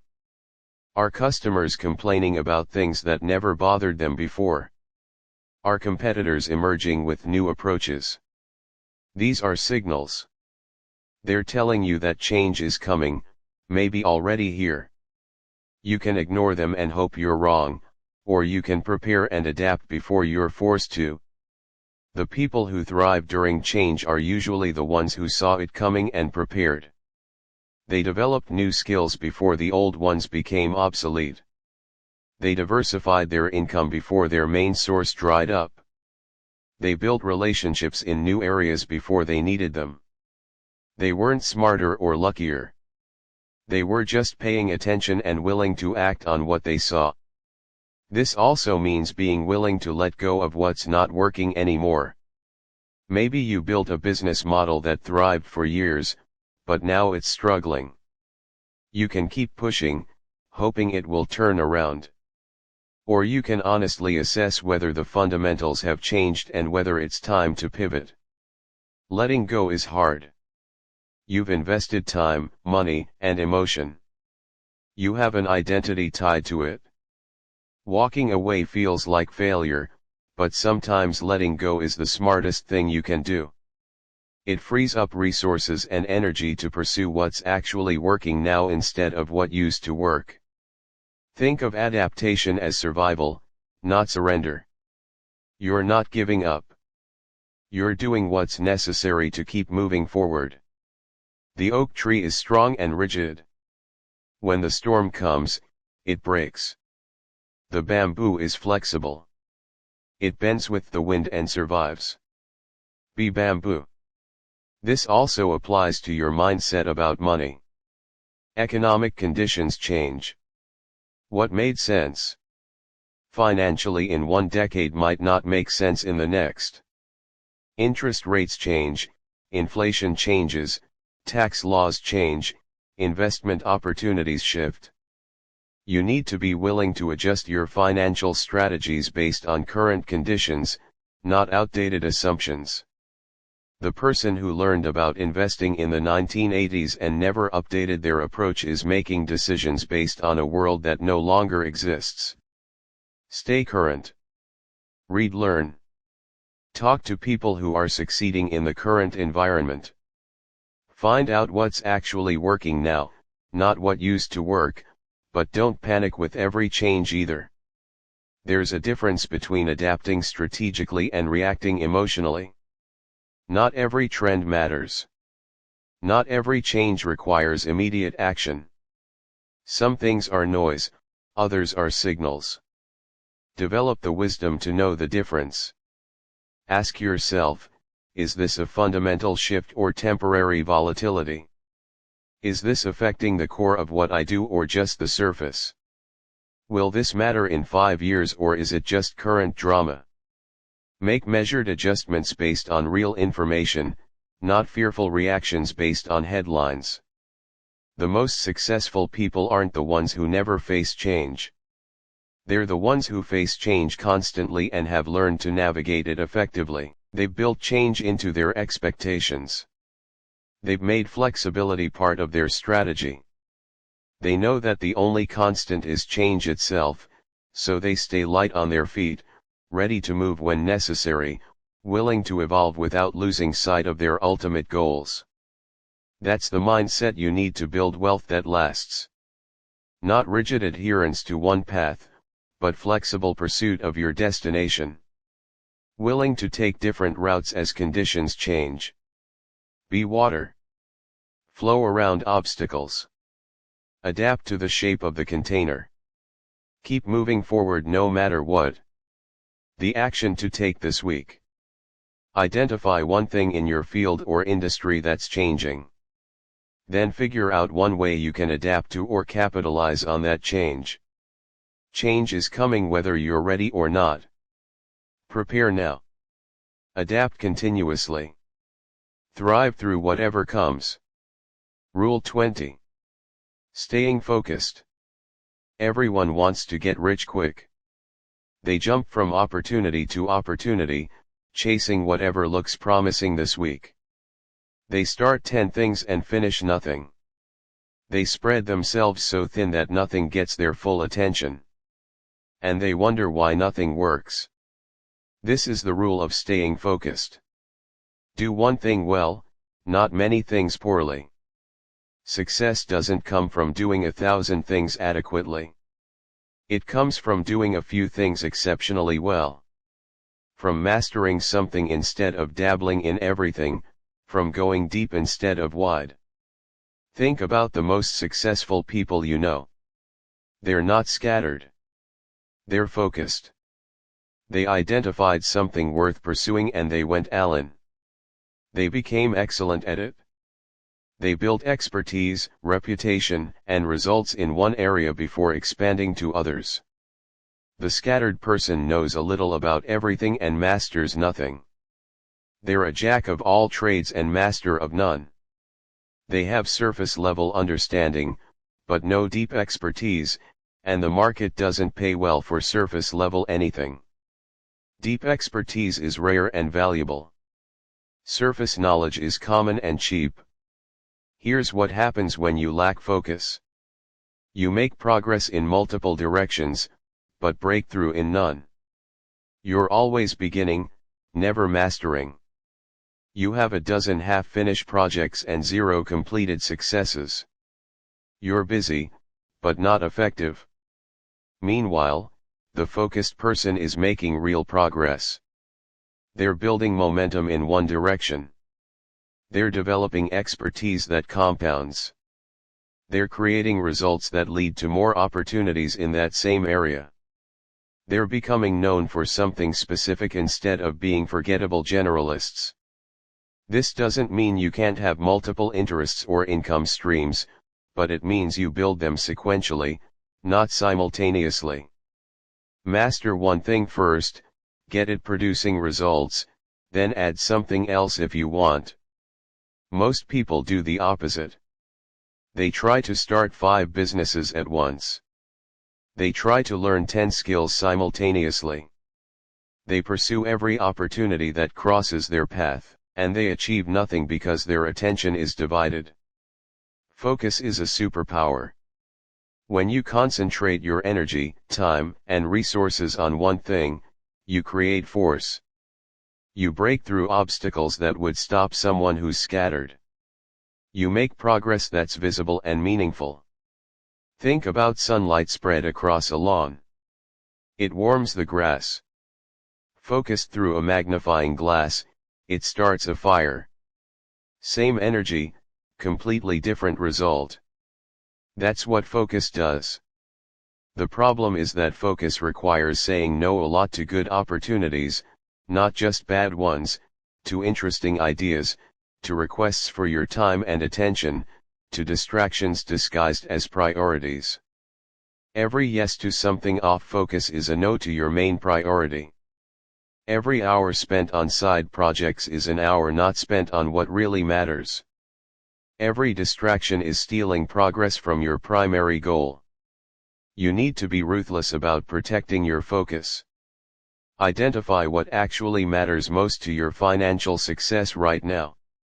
Then make that your obsession. Give it your best time, your best energy, your most consistent attention. Everything else becomes secondary at best, eliminated at worst. This is hard because we live in a culture that celebrates busy. People wear their packed schedules as badges of honor. They brag about juggling multiple projects. They convince themselves that more is always better, but more usually means mediocre. Doing fewer things means you can do them well. And excellence creates far more value than mediocrity ever could. Look at your current situation honestly. How many things are you trying to do? How many goals are you pursuing? How many projects are you juggling? How many directions are you moving? If the answer is more than 2 or 3, you're probably too scattered. You need to cut. Eliminate the things that aren't essential. Finish or abandon projects that aren't producing results. Say no to new opportunities that don't align with your primary focus. This feels like you're limiting yourself. It feels like you're missing out, but you're not. You're creating the conditions for breakthrough instead of spinning your wheels in mediocrity. Focus also means finishing what you start. Too many people are addicted to starting. They love the excitement of new projects, new ideas, new possibilities, but they lose interest once the hard work begins. They have a trail of unfinished projects behind them. Each one represents wasted time, money, and energy. If they had just finished one, they'd have results to show for their effort. Instead, they have nothing but excuses. Start fewer things, finish more things. Build a track record of completion instead of a graveyard of abandoned attempts. Focus also requires patience. Results take time. Expertise takes time. Success takes time. But if you keep switching directions, you never give anything enough time to work. You try something for 3 months, don't see massive results, and jump to something else. You repeat this pattern for years, always starting over, never building on previous progress. Meanwhile, someone focused stays with their chosen path for 3 years. They push through the difficult middle period where progress is slow. They persist past the point where you quit, and eventually they break through while you're still searching for the next thing to try. Commit to something worth doing. Then stay committed long enough to see it through. Don't mistake lack of focus for flexibility. Don't confuse scattered for diversified. Don't call quitting pivoting. Choose your focus carefully. Make sure it's something that aligns with your strengths, interests, and market demand. But once you choose, commit fully. Give it everything you've got for a meaningful period of time. One focused year will produce more results than 10 scattered years ever could. Block out the noise. Ignore the shiny objects. Say no to distractions. Protect your attention like your wealth depends on it. Because it does. The person who can focus in a world of distraction has an enormous advantage. Everyone else is scattered. If you can go deep while they stay shallow, if you can persist while they quit, if you can master while they dabble, you win. Not because you're smarter or more talented. Because you focused when everyone else was scattered. The action to take today. Write down everything you're currently trying to do or achieve. Then circle the 1 or 2 things that matter most. Eliminate or postpone everything else. Focus is your weapon. Use it. Rule 21. Betting on yourself. You'll invest in stocks, real estate, cryptocurrencies, and businesses.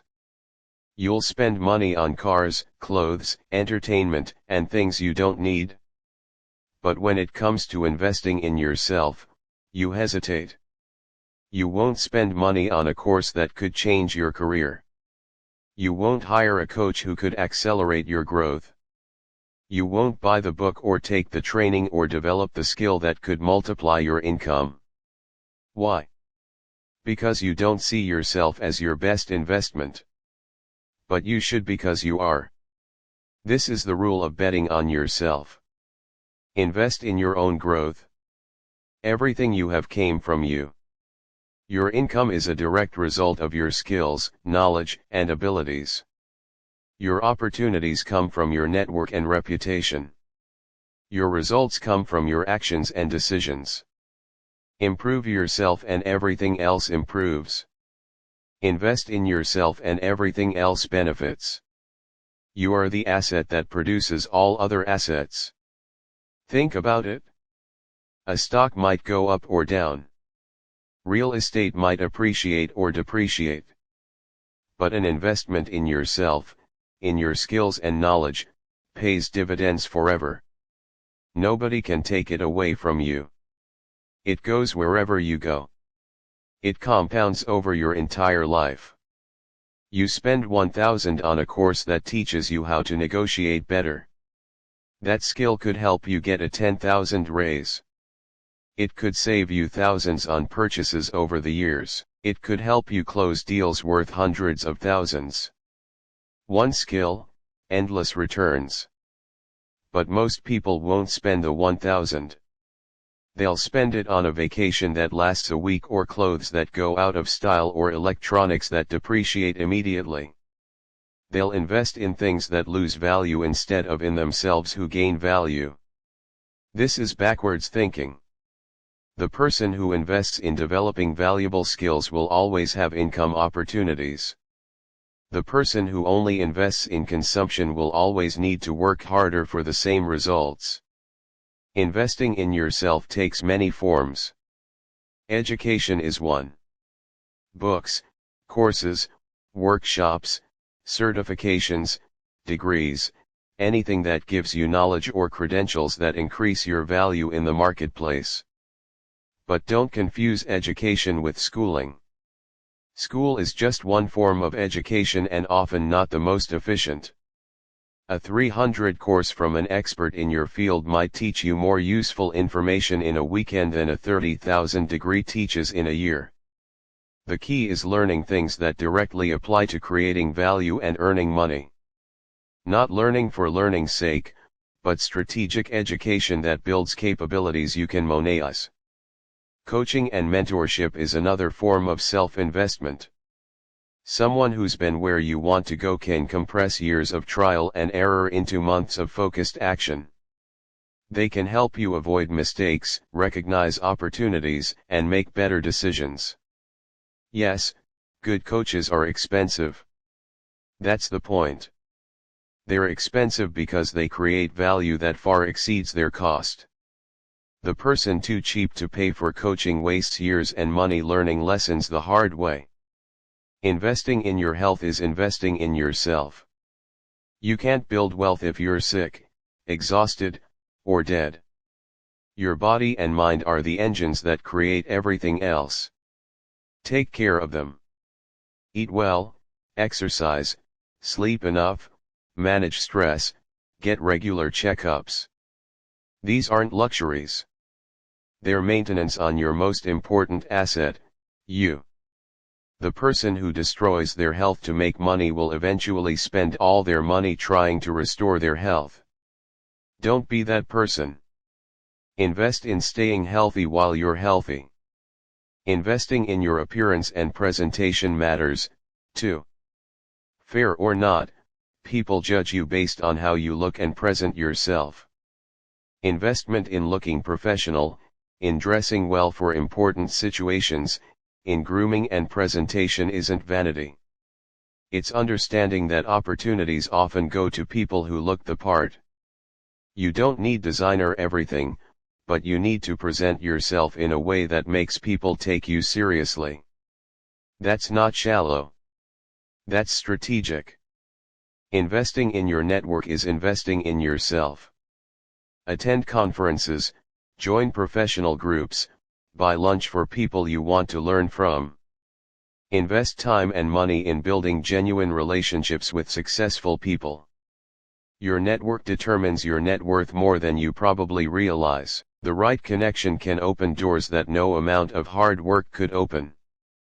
The right introduction can create opportunities worth millions. The right relationships can teach you what books never could. But you have to invest in building those relationships, and that requires time, effort, and often money. Tools and resources that make you more effective are self-investments, too. The right software, equipment, or services can multiply your productivity. If a tool saves you 10 hours a week, what's that worth? If it helps you produce better work, what's that worth? Most people are penny-wise and pound foolish with tools. They'll waste hours doing things manually to save 50 on a tool that would automate it. They value the money more than their time, which is backwards. Your time is your most valuable resource. Anything that gives you more time or makes your time more productive is a good investment. Here's the mindset shift you need. Stop seeing money spent on yourself as an expense. Start seeing it as an investment with expected returns. Before you spend money on self-improvement, ask yourself, how will this investment pay back? If you can't articulate a clear path to returns, maybe it's not the right investment right now. But if you can see how it will increase your income, improve your results, or create new opportunities, make the investment. The wealthy think this way instinctively. They constantly invest in themselves because they know it's the highest return investment available. They don't hesitate to spend money on anything that makes them more capable, more knowledgeable, more connected, or more effective. Poor people only see the cost. They never calculate the return. So, they stay where they are while wealthy people keep pulling ahead. Don't wait until you have extra money to invest in yourself. Invest in yourself so you'll have extra money. Make it a priority, not an afterthought. If you had to choose between putting 1,000 in stocks or putting it toward a skill that could increase your income, which is the better investment, the skill will almost always win because you control the outcome. Bet on yourself. Invest in your growth. Develop capabilities that create value. Build yourself into an asset that produces wealth reliably. That's the investment that never fails. The action to take this week. Identify one skill, course, book, or resource that could significantly increase your value. Then buy it and use it. You're your best investment. Start treating yourself that way. Rule 22, helping first. Most people approach money with their hand out. They want to know what they can get, what's in it for them, how much they'll be paid, what benefits they'll receive. They lead with taking instead of giving, and they wonder why opportunities don't come their way. This is the rule of first. Give value before asking for anything. The people who build real wealth understand a simple truth. You have to give before you can receive. You have to create value before you can capture value. You have to help people before they'll help you. Think about how most people network. They show up to events looking for what they can get. They collect business cards. They pitch their services. They ask for favors. They're takers disguised as networkers. Then there's the person who shows up differently. They ask how they can help. They make introductions. They share information. They offer value without expecting immediate returns. They're givers. Who do you think people want to work with? Who do you think gets called when opportunities arise? The taker or the giver? The giver wins every single time. This isn't just about being nice. It's about understanding how value exchange actually works. When you help someone first, you create goodwill. You build trust. You demonstrate your capabilities. You make them want to reciprocate. They remember who helped them when they needed it. And when they're in a position to return the favor, they do. Not because they owe you, but because they want to. Because you made their life better. And they want to make yours better, too. This is how the most valuable relationships and opportunities are built. Not through transactions, but through genuine help freely given. But here's where most people go wrong. They give with strings attached. They help, but they're keeping score. They're waiting for the immediate payback. And if it doesn't come quickly, they feel resentful and stop giving. That's transactional, not generous. Real giving has no expectation of immediate return. You help because you can, because it's the right thing to do, because you want to add value to someone's life. And paradoxically, that's when the returns are greatest. When you give freely without expectation, people feel it. They know the difference between someone who's genuinely helpful and someone who's angling for something. This applies in business, too. The best way to sell isn't to pitch. It's to help first. Solve a problem for free. Offer valuable information. Make someone's life easier. Then when they need more help, you're the obvious choice. Think about content creators who give away massive value for free. Books, videos, articles, courses.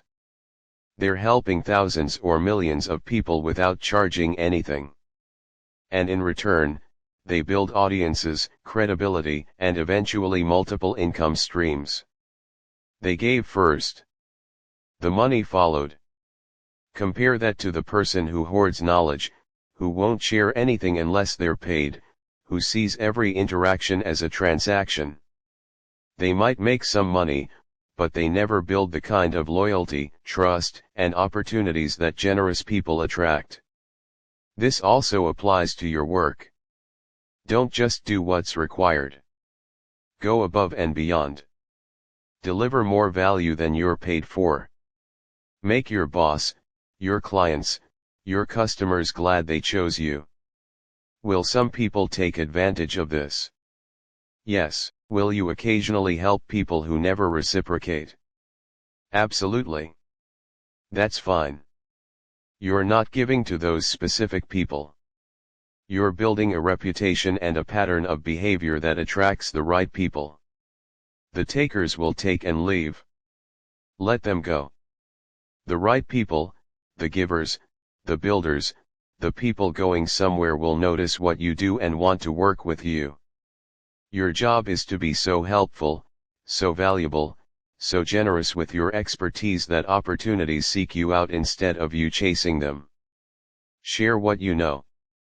Make introductions, offer advice, solve problems, connect people who should know each other, teach, mentor, help without being asked, but be strategic about it.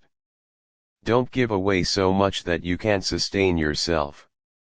Don't help people who are just using you. Don't sacrifice your own progress to help people who won't help themselves. Give intelligently, not indiscriminately. Help people who are actually trying, people who appreciate it, people who are going somewhere. Your generosity should amplify good work, not enable laziness. And when you do ask for something, you'll find that people are willing to help because you've built up goodwill, because they remember how you helped them, because they want to reciprocate. The person who only asks but never gives has no deposits in the bank of goodwill. When they need help, nobody's there. The person who constantly gives has so much goodwill built up that opportunities and assistance flow to them naturally. This is how wealth is built in the modern world. Not by hoarding and taking, but by creating and sharing value, not by asking what you can get, but by delivering what people need. Lead with help. Give before you ask. Create value before you capture it. Serve before you sell. Do this consistently and the money will follow. Maybe not immediately, maybe not from the people you directly helped, but it will follow because the universe or human nature, if you prefer, tends to reward generous people who create value. The takers might win short term, but the givers win long term every single time. The action to take this week: help someone with no expectation of return. Make an introduction, share valuable information, solve a problem, offer advice, just help. Start building the habit of giving first. Your wealth will grow from it. Rule 23. Long-term vision.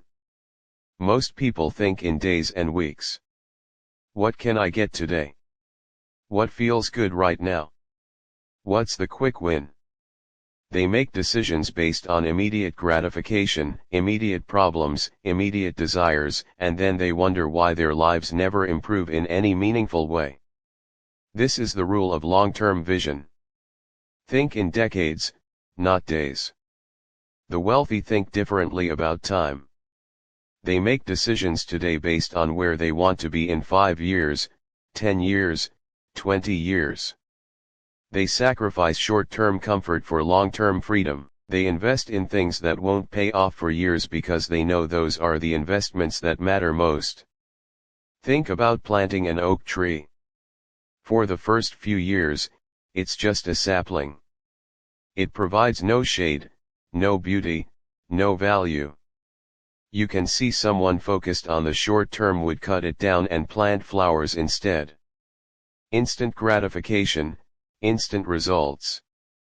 But the person with long-term vision waters that sapling, protects it, nurtures it, and 20 years later, they have a massive tree providing shade, beauty, and value that the flower planter will never have. That's the difference between short-term and long-term thinking. Every major accomplishment in your life will require long-term thinking. Building wealth takes years. Building a business takes years.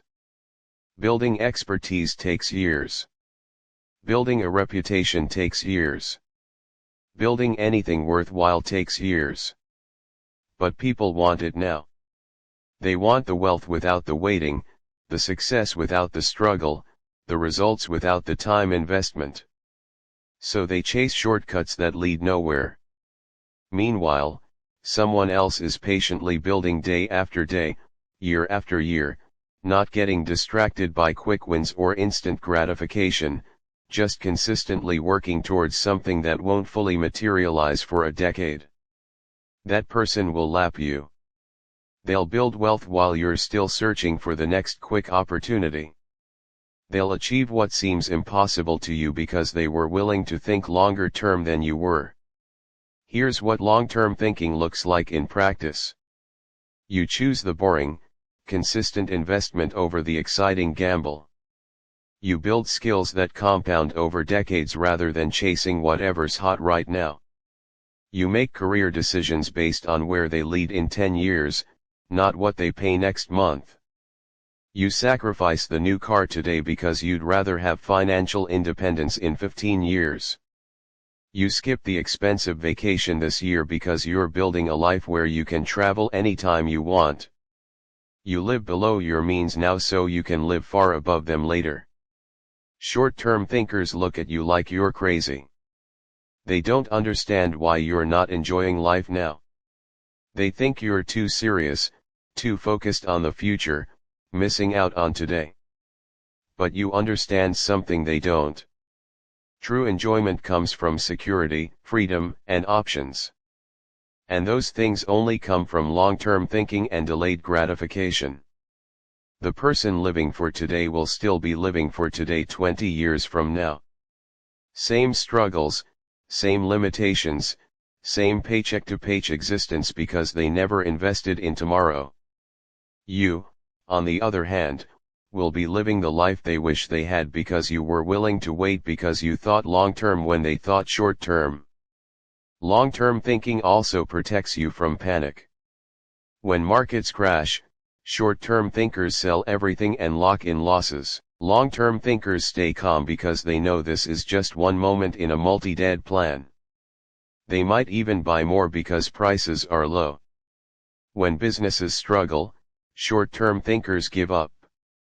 Long-term thinkers push through because they expected challenges and planned for them. They're building something that will last, not looking for quick money. When careers hit setbacks, short-term thinkers quit and start over. Long-term thinkers see it as one chapter in a longer story. They learn, adapt, and keep building toward their ultimate goal. The key to long-term thinking is having a clear vision of where you're going.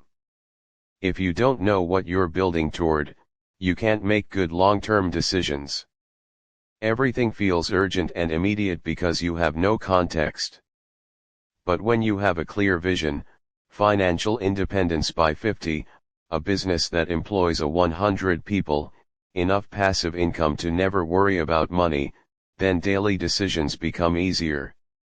You simply ask, does this move me closer to my long-term goal or further away? That expensive purchase.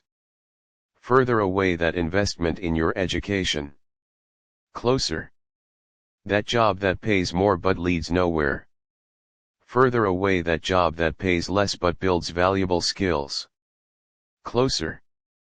With a long-term vision, short-term sacrifices don't feel like sacrifices.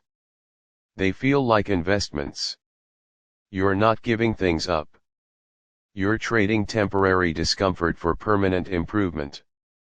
Most people never develop this vision.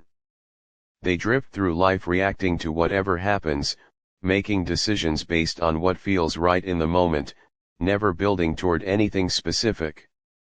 And they end up nowhere specific, just older and wondering where the time went.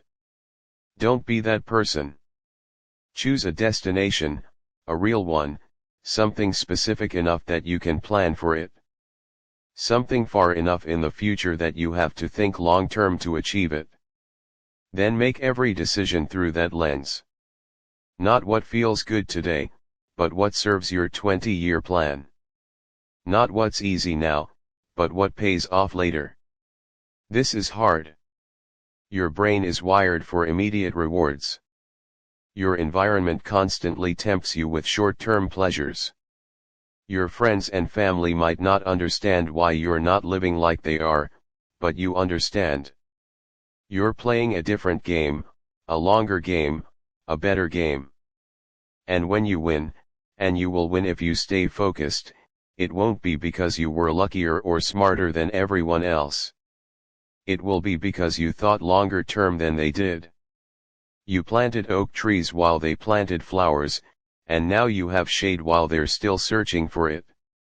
The action to take today: write down where you want to be financially in 10 years. Be specific. Then write down one thing you can start doing today that will move you toward that goal. Even if the results won't show up for years, then start doing it every day for years. That's how wealth is built. That's how dreams become reality, one long-term decision at a time. Rule 24. Being happy with enough. You finally get the promotion, the raise, the business success, the investment returns. You reach the number you thought would make you happy. And then what happens? The goalpost moves. Suddenly, that number isn't enough anymore. You need more. A bigger house, a better car, a larger bank account. More, more, more. You're on a treadmill that never stops. No matter how much you make, it's never enough. You're always chasing, always wanting, always feeling like you're falling short. This is the final rule, and perhaps the most important. Know when you have plenty. All the other rules in this book are about building wealth. This one is about knowing why you're building it and when you can stop chasing and start enjoying. Because here's the truth that nobody tells you. More money won't make you happy if you don't know what enough looks like. The hedge fund manager making 10 million a year is stressed about not making 20 million. The entrepreneur with 50 million wants 100 red million. The billionaire wants to be on a different part of the billionaire list. There's always someone richer, always another level, always more to achieve. And if you tie your happiness to hitting the next level, you'll never be happy. You'll just be exhausted. This doesn't mean you shouldn't be ambitious. It doesn't mean you should settle for poverty or stop growing. It means you need to define what enough actually means for you. How much money do you actually need to live the life you want? Not the life you think you should want. Not the life that would impress other people. The life that would actually make you content. For some people, that's a modest house, reliable transportation, the ability to pay bills without stress, and enough extra for occasional experiences. That might require $75,000 a year, maybe $100,000 depending on where you live. For others, it's more. Private schools for kids, international travel, a second home, supporting aging parents, that might require $200,000, $500,000, or more. The number doesn't matter. What matters is that you define it clearly, because if you don't, you'll chase forever and arrive nowhere. Once you hit your number, once you have enough to live the life you actually want, everything changes. You're no longer operating from fear or desperation. You're free to make decisions based on what matters to you instead of what pays most. You can take the job you love, even if it pays less than the job you hate. You can start the business that interests you without risking your family's security. You can say no to opportunities that don't align with your values. You can spend time with people you love instead of always chasing the next dollar. That's what wealth actually buys. Freedom, not things, not status. Freedom. But most people never experience this freedom because they never define enough. They just keep accumulating, competing, comparing. They die rich and miserable, having spent their whole lives chasing what they already had. Don't be that person. Build wealth. Yes. Follow all the rules in this book. Become financially successful, but know why you're doing it and what it's for. Money is a tool, not a destination. It's meant to create a life worth living, not to be hoarded endlessly as a scoreboard. The wealthiest people aren't the ones with the most money. They're the ones who have enough and know it. They're content. They're grateful. They've escaped the comparison trap and the hedonic treadmill. They still work, still create, still contribute, but they're doing it from a place of choice and fulfillment, not desperation and inadequacy. This also means appreciating what you have right now. Not just waiting until you hit some future number to start being grateful. Finding contentment in the journey, not just the destination. You can want more and be grateful for what you have simultaneously. You can work toward bigger goals while appreciating your current blessings. You can be ambitious and content at the same time. In fact, that's the healthiest mindset. Driven but not desperate, growing but not grasping, building but not broken. Watch out for lifestyle inflation. As your income grows, your expenses will try to grow with it. The bigger house, the luxury car, the expensive habits. Before you know it, you're making 3 times what you used to make, and you're just as stressed about money as you were before. That's not progress. That's a trap. Let your income grow faster than your expenses. Let the gap between what you make and what you spend widen over time. That gap is your freedom, your security, your peace of mind. Also, be wary of comparison. Social media makes this worse than ever. You're constantly seeing other people's highlight reels, their purchases, their vacations, their accomplishments. It's easy to feel like you're falling behind, even when you're doing well. Remember, their life is not your life. Their goals are not your goals. Their definition of success is not yours. Run your own race. Define your own enough. The person trying to keep up with everyone else will never have enough. There's always someone ahead, always someone with more, always another benchmark to hit. But the person who knows their own definition of enough can achieve it, can live it, can experience the peace and freedom that money is supposed to provide. This is the ultimate financial skill. Knowing when you've won, knowing when the game is over, knowing when you have enough, and being content with that instead of immediately starting a new, bigger game. Build wealth. Follow these 24 rules. Become financially successful, but do it so you can live the life you actually want, not so you can impress people you don't even like with things you don't even need.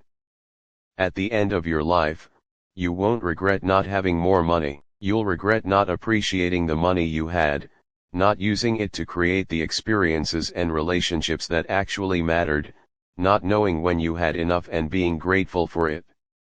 Start building your wealth today, but also define what enough looks like. Then when you get there, have the wisdom to recognize it and the contentment to enjoy it. That's true prosperity.